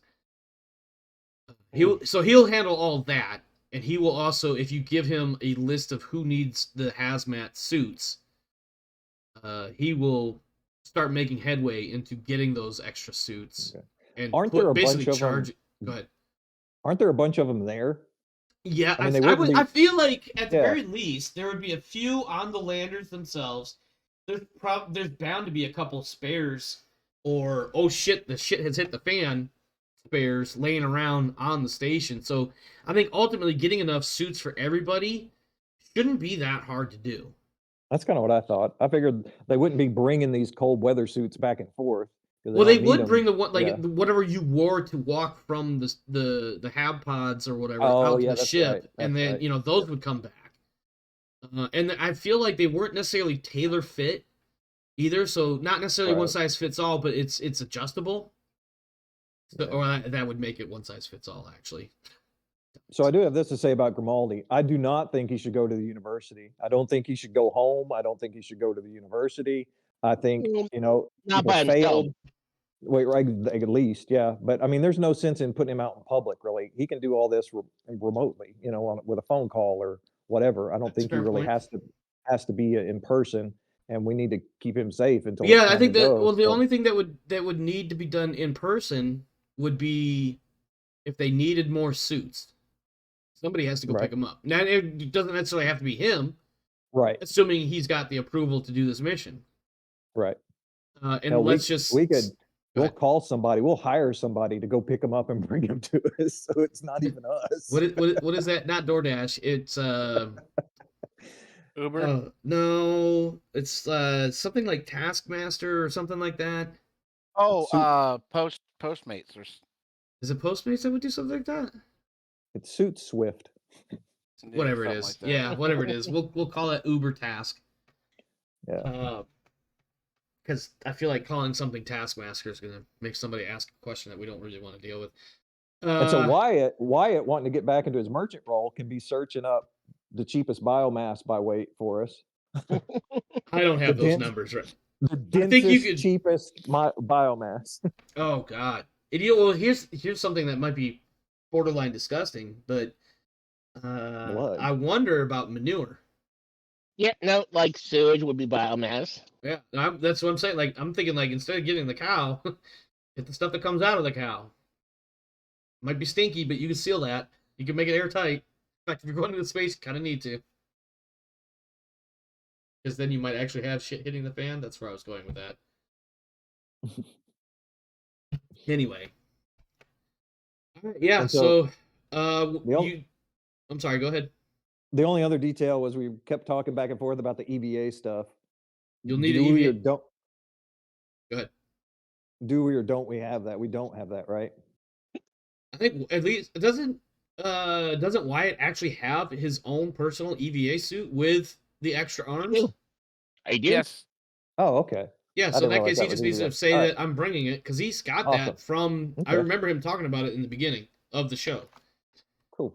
So, okay, yeah. So I think the next thing we got is let's paint the scene. Are we rolling up into the hangars with a couple of cars full of shit and people? Yeah, and like an info dump to my wife too, because she's coming along over to help do the whole repair stuff. I was gonna say that, yeah, because okay. Let's back up just a tiny bit. First off, who's going on the mission?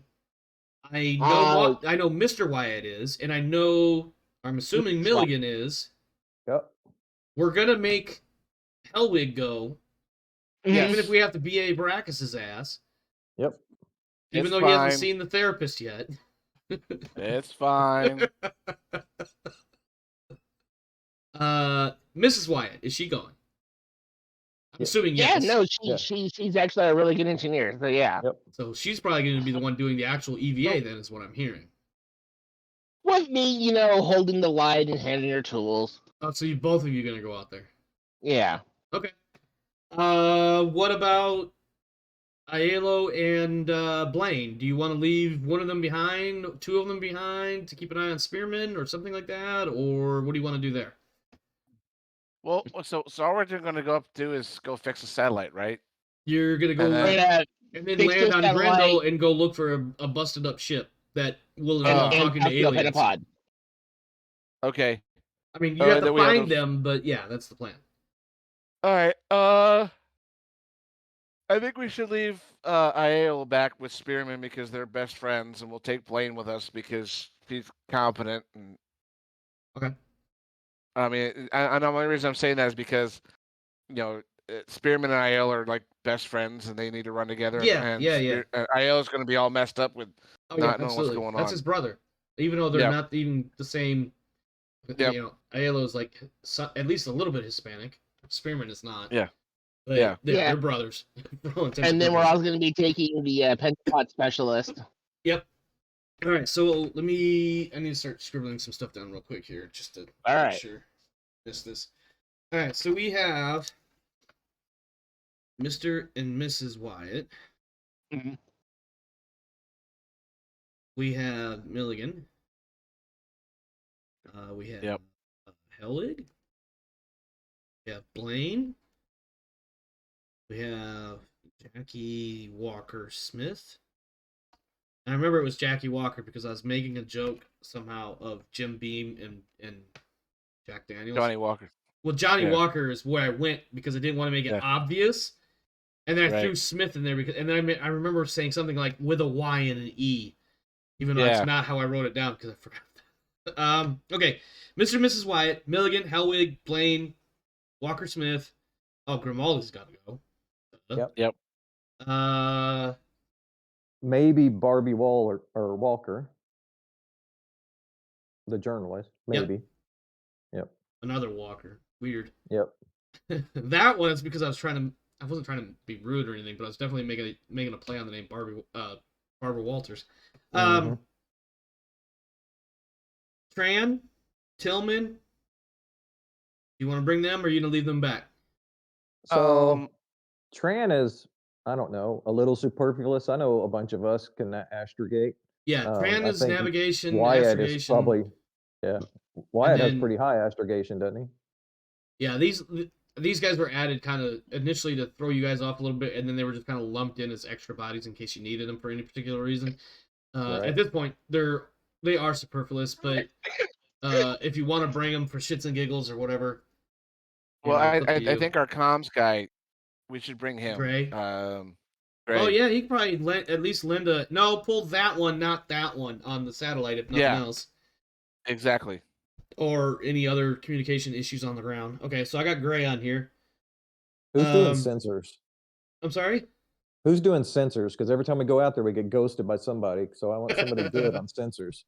I think Paul Gray's got some sensors capability. Let me check my notes on him real fast. I can remember where I put that freaking spreadsheet that I made. Oh, here we go. PC teams and NPCs. There it goes. It's opening. I got a sensors of 0. I have Paul Gray, commo/sensors. He has sensors 1. So his comms is 2. So what's that? Does Tran have sensors? He's got to. He's astrogation, but I don't have it written down, so he's probably got sensors like 0. Like at the minimum, he would be 0, but it probably wouldn't be much more. Okay. It might be 0 or 1. Right. So that's not any better than Gray. Yeah. So Gray is probably you're gonna be like I have him like I literally have him. Jesus Christ, I have him listed under his position or role as commo/sensors. So, in fact, I think I don't remember if I actually put this in the share folder, Drive, Google Drive, whatever. It's called. There's an Excel form. It's PC teams and NPCs. But I may not have actually uploaded it to the share folder. So, all right. So that's 1, 2, 3, 4, 5, 6. Oh my god, 2, 3, 6, 8, including Barbie Walker. If I remember right, those landers only have room for 10. Am I right? Well, and we're not picking anybody up, so we're. Yeah, I mean, you could load it up, but obviously. Yeah. Let's see. Is there anybody else you wanted to bring? Tillman is on the table, as it were.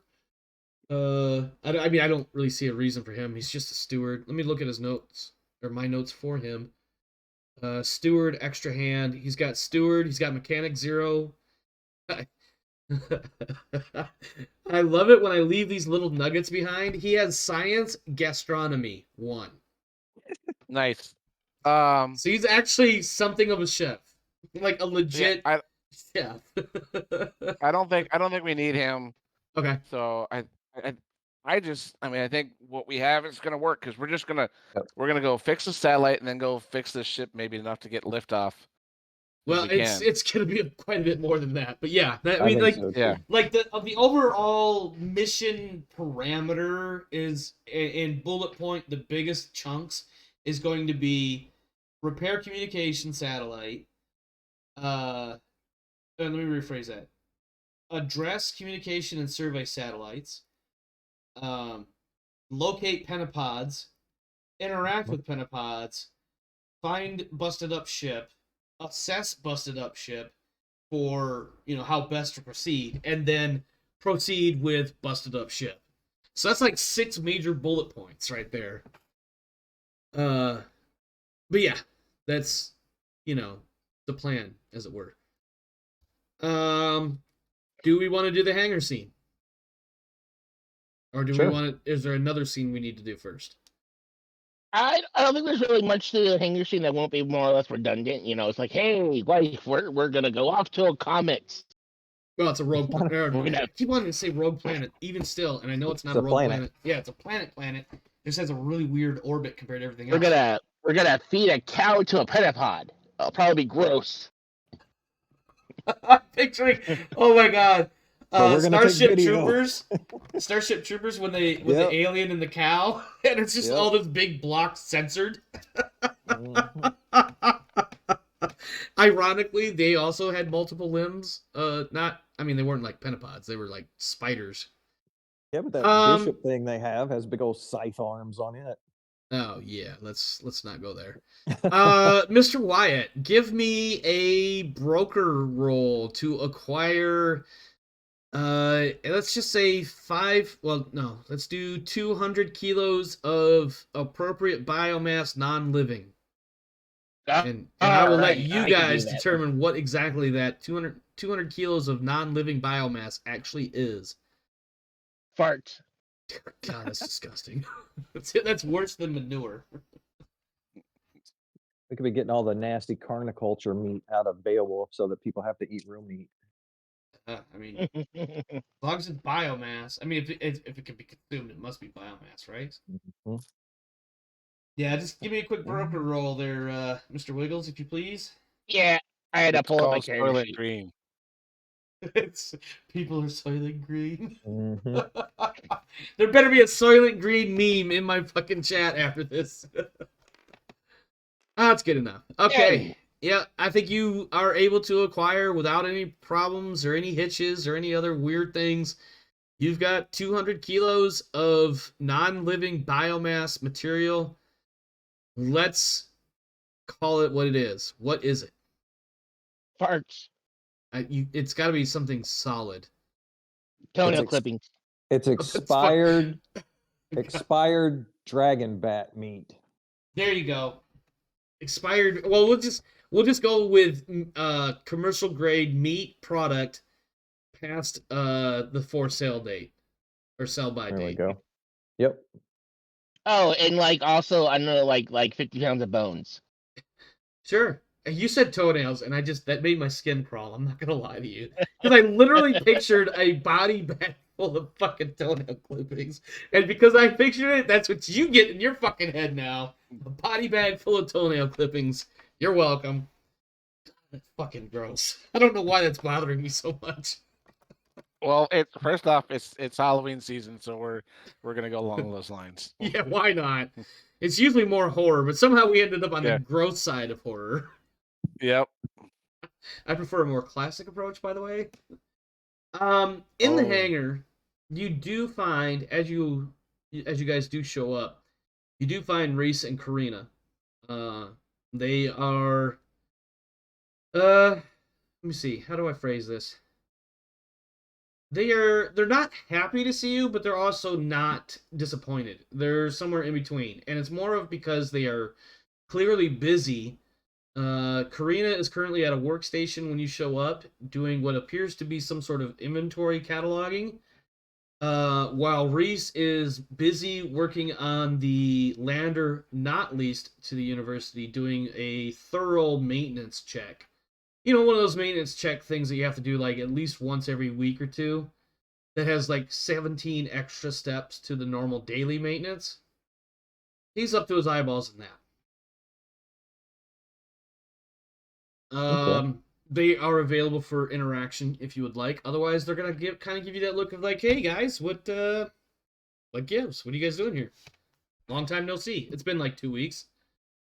I'm also assuming it's now the next day. Again, I want to remind you, the sun is in the 3 to 4 o'clock in the afternoon position, but it is also like 9 o'clock in the morning, according to any sort of time conversion. Yeah, we're gonna go back out to a roleplay and talk to an alien. That's what we're gonna do. You're what? And this is Karina, because Reese is just like deep in. That sounds bad, but deep in the guts of the lander, trying to check like oil pressure or something. Right. Yeah, Karina's she sets this notepad down and she just turns in her little swivel office chair, which looks a little out of place because you're on a tarmac floor with 4 walls around you, and she's like, "You're going back to Grendel for what?" Yeah, we're gonna repair a communication satellite, and we're gonna give an alien 200 pounds of expired meat, and yeah, that's what we're gonna go do. I think So I think I at this speak point, yeah, I was gonna say, I think Cradle just looks dead at Milligan and he's like, yeah. "What the fuck?" So I'm Like she can't tell if Wyatt's being serious or not. I said there's a little more to it than that. But that's basically it. There's more to it. That's it. I'm like, did you see the news last night?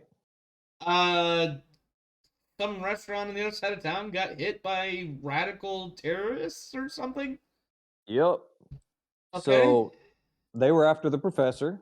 What? We happened to be there to meet the professor, and we managed to kill a couple of them and run them off. But they're crazy pro-evolution extremist terrorists, whatever. I'm gonna stop you right there. And I think at this point she's got one of those like she's like seated upright in her chair, and she's got like the folded arms and she's got the narrow gaze. You're like, this is not coincidence. This is all somehow tied together, and you're about to explain how. Yes. So they're after Grimaldi for the knowledge Grimaldi has about some of the Pentapod activities on the planet. Yeah, but weren't they asking for like dead bodies or something when we were up there? Yeah, they were. That was weird. That's why we're gonna give them like most of a cow. And that makes sense now. Okay, please continue. Okay. So some of them got away. The Pentapods got away? No, the terrorists. Oh, the terrorists. Some of the terrorists got away. So Grimaldi's still not safe. And they have knowledge of what our mission is about on Grendel. They have a very similar mission. And I don't know if they have a ship or not, but I'm sure they know how we've been getting back and forth. So that puts these landers possibly in their scopes as well.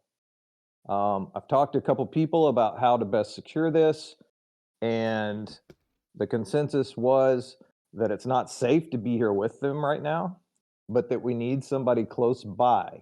And if anybody tries to get access to this building, to call in the troops.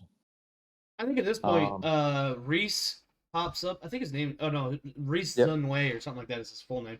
Reese pops up from inside the engine compartment of the lander, or some appropriate other commander, and he's like, "Wait, you want what? What you want somebody to keep an eye on the place?"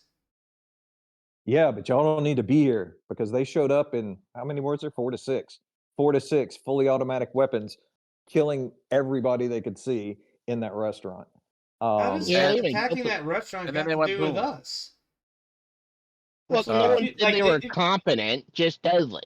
Because they have the same mission objectives as us, and if they have the same shortcomings as far as access to ships, and they know Grimaldi and know how he's been getting back and forth, they may have their eyes on these landers to get to Grendel. And what's on Grendel? Pentapods?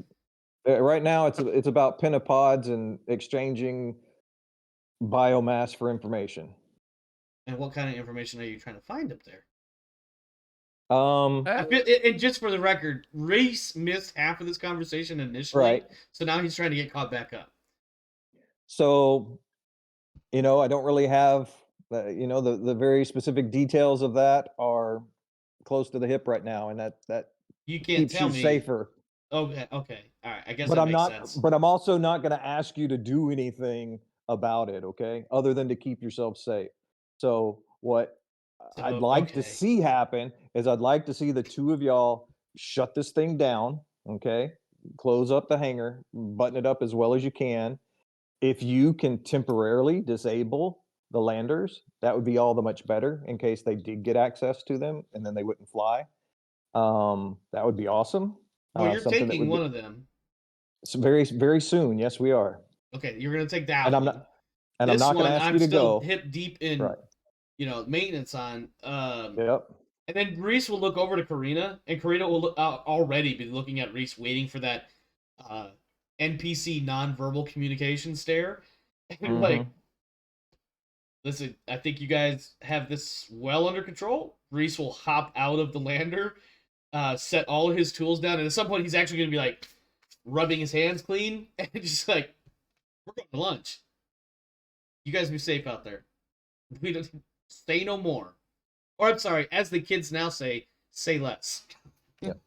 So again, the only thing I ask of you is to keep an eye on the hangar and contact the authorities if anybody other than us, I think come around. I think you get one of trying to those get like the half-ass lazy wrong hand salute from Reese as he's bowing out the door. Karina's already out the door. He's like, "Yep, we're good. We'll keep a good eye on this place. Don't you worry. We were never here, by the way. As they when you showed up, we weren't here." All right, that's good with me. Yeah. So at this point, you just pretty much Load it up. Load it up, get ready to go. We are a little early, but I feel like this might be a pretty decent stopping point for the night. Okay, all right. We'll let you off the hook since you're out of content. No, listen. I have more content.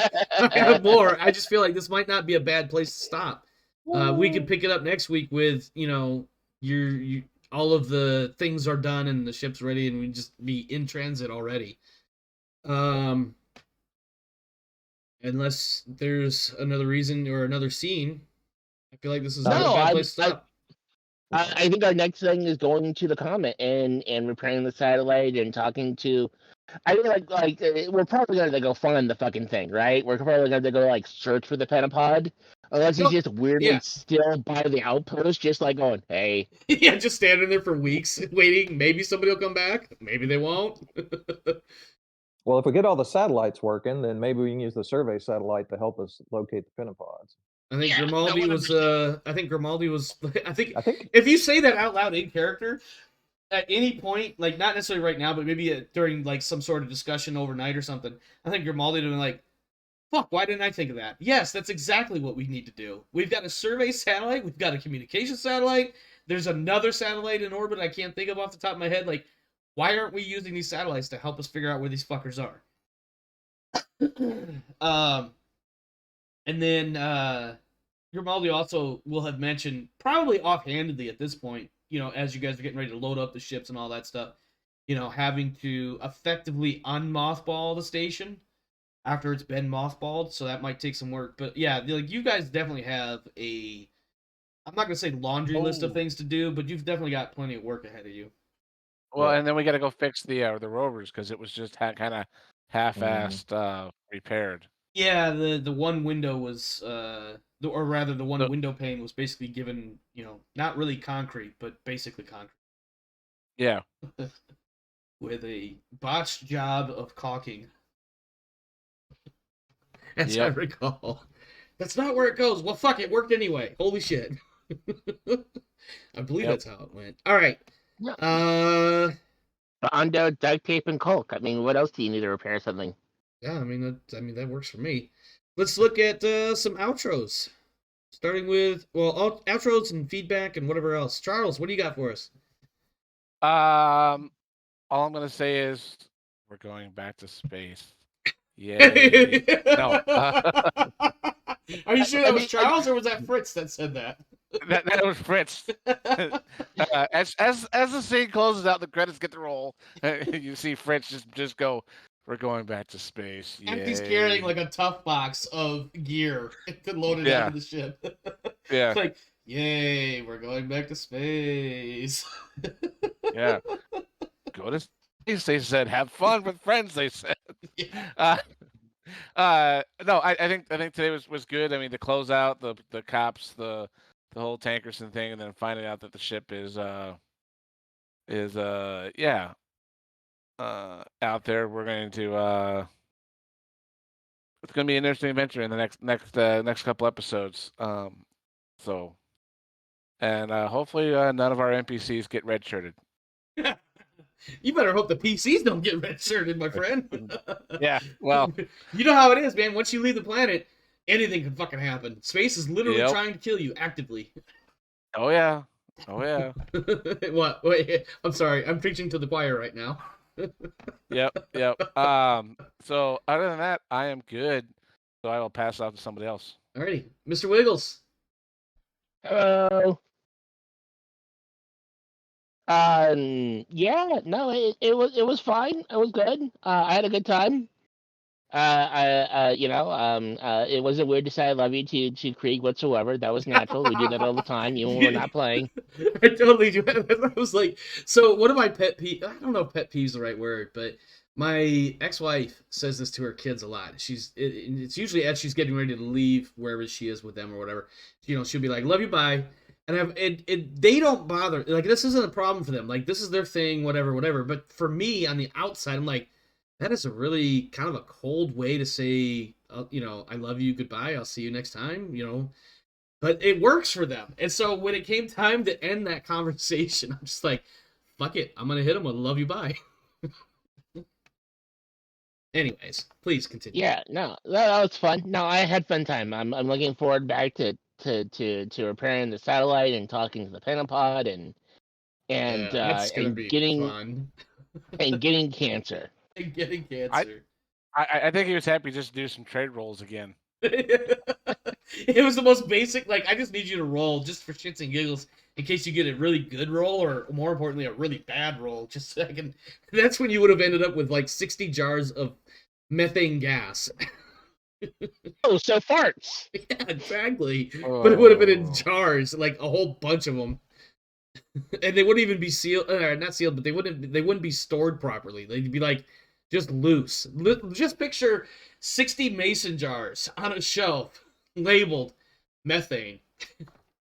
Just Ziploc baggies. We just get a Yeah, whole like, bunch. yeah, like We'll 2 get or a 3. whole bunch of tacos and put them on the lander, and we'll eat tacos all the way to Grindel and catch our farts in Ziploc baggies. You know what would be funny? You mentioned tacos. What if, just as a crude GM joke, there is not one taco stand, truck, or restaurant on the fucking planet? Not one. That's why That's why everybody wants tacos, but never is able to get them. See, that's what our biomass should have been, was tacos. Tacos. But you know what would have happened? It would have been like 600 tons, or not 600 tons, but like 600 pounds of Subway or something. Yeah. It'd all be like roast beef and BLTs or some shit. I'm sorry, Wiggles. We're talking all over your outro and everything. Please, whatever else you got. Offended or anything. No, it's fine. Whatever. It's okay. You guys go ahead and have fun. It's all right. Whatever. Okay. What else you got, man? I wish I could have saw Back to the Future on the big screen. One day, my friend. One day. One Today's day. not that day, but one day. One day. No, but it was good to see Hocus Pocus and Night Before Christmas on the big screen again. That was nice. I'm trying to remember. Like, I think the last movie I saw on the big screen was Black Adam. Not at all relevant to anything going on here. I'm trying to think because I don't go watching movies too often. So not in theater. I mean. No, I love going to movie theaters. I find that very fun to do. I'm very likely going to go see FNAF when it releases this Friday. Oh yes. I think I'm gonna have to figure out a way to get my kid to go too. And by figuring it out, I mean, financing it. Yeah, no, and I might somehow drag my brother to go see FNAF, not because he enjoys it, but because it would annoy him greatly. Oh, yeah, you definitely got to do that. Annoying brothers is what it's all about. That's one of the key joys. That's right up there with like what did Conan say in Conan the Barbarian? What are the great joys in life or whatever? You know. A lamentation of your little brother. Yes, exactly. That's definitely in there, right? I'm pretty sure he said that. No, that's it. I'm out. I'm good. All right. Thurgar, my friend, what do you got? Outros, feedback, random useless bits of information, or other things that make you go chuckle? Well, it wasn't my fault. Are you sure? These were not the terrorists that I've These are not- stirred up, perhaps. These are not the terrorists you're looking for? That's right. So this is more Struer here. This is maybe Struer's been running his mouth. Who knows? Oh, yeah, sure. Blame the crazy doctor. Well, he had Or a crazy problem with the professor. aliens. Right, he had a problem with the aliens, and these Provolution people, I think, are the same way. So Yeah. who knows? Yeah, you might be Um, right. Yeah, we just may need to visit him at the rubber room and take care of him. Rubber room. I hope that's where he. I hope that's where he is right now. Well, I where he think needs to be. I think I hinted at it. I know I had the note written because I can almost see it in my head. The University of Elysia was going to take care of him getting whatever therapy he needed, and that included. In my notes, I remember specifically it had something to the effect of that included whether it was physical or mental.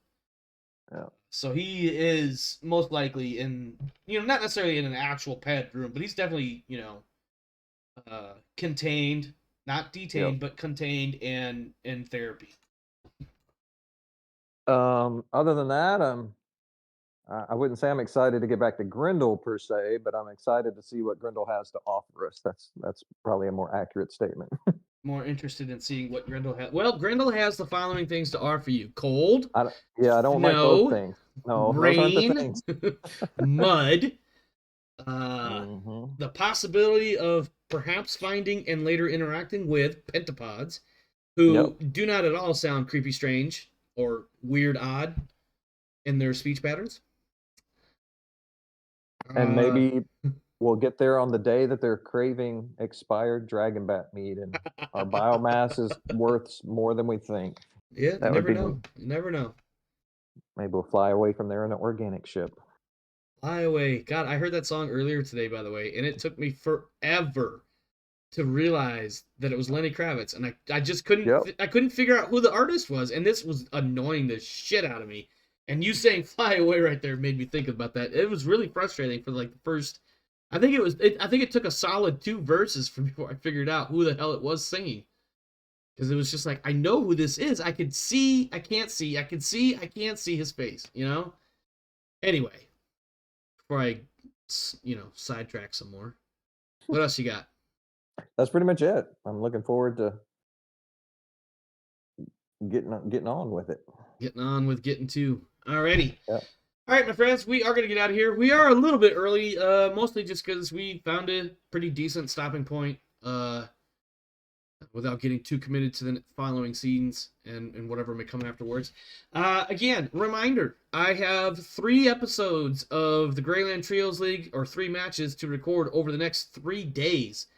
So keep an eye on this channel, and we'll be back for more. Looks like Monday the 30th. Sorry, Monday the 30th. We are on for more Solasta, if that's your thing. And then I'm assuming we are all good for the 1st for more Traveler 2300, 2nd star. And Definitely. if I keep talking, I'm just going to be rambling. I don't even know what else I normally say at this point. So I'm just going to get us out of here. You guys have a good one. Stay safe out there. Let's catch you next time.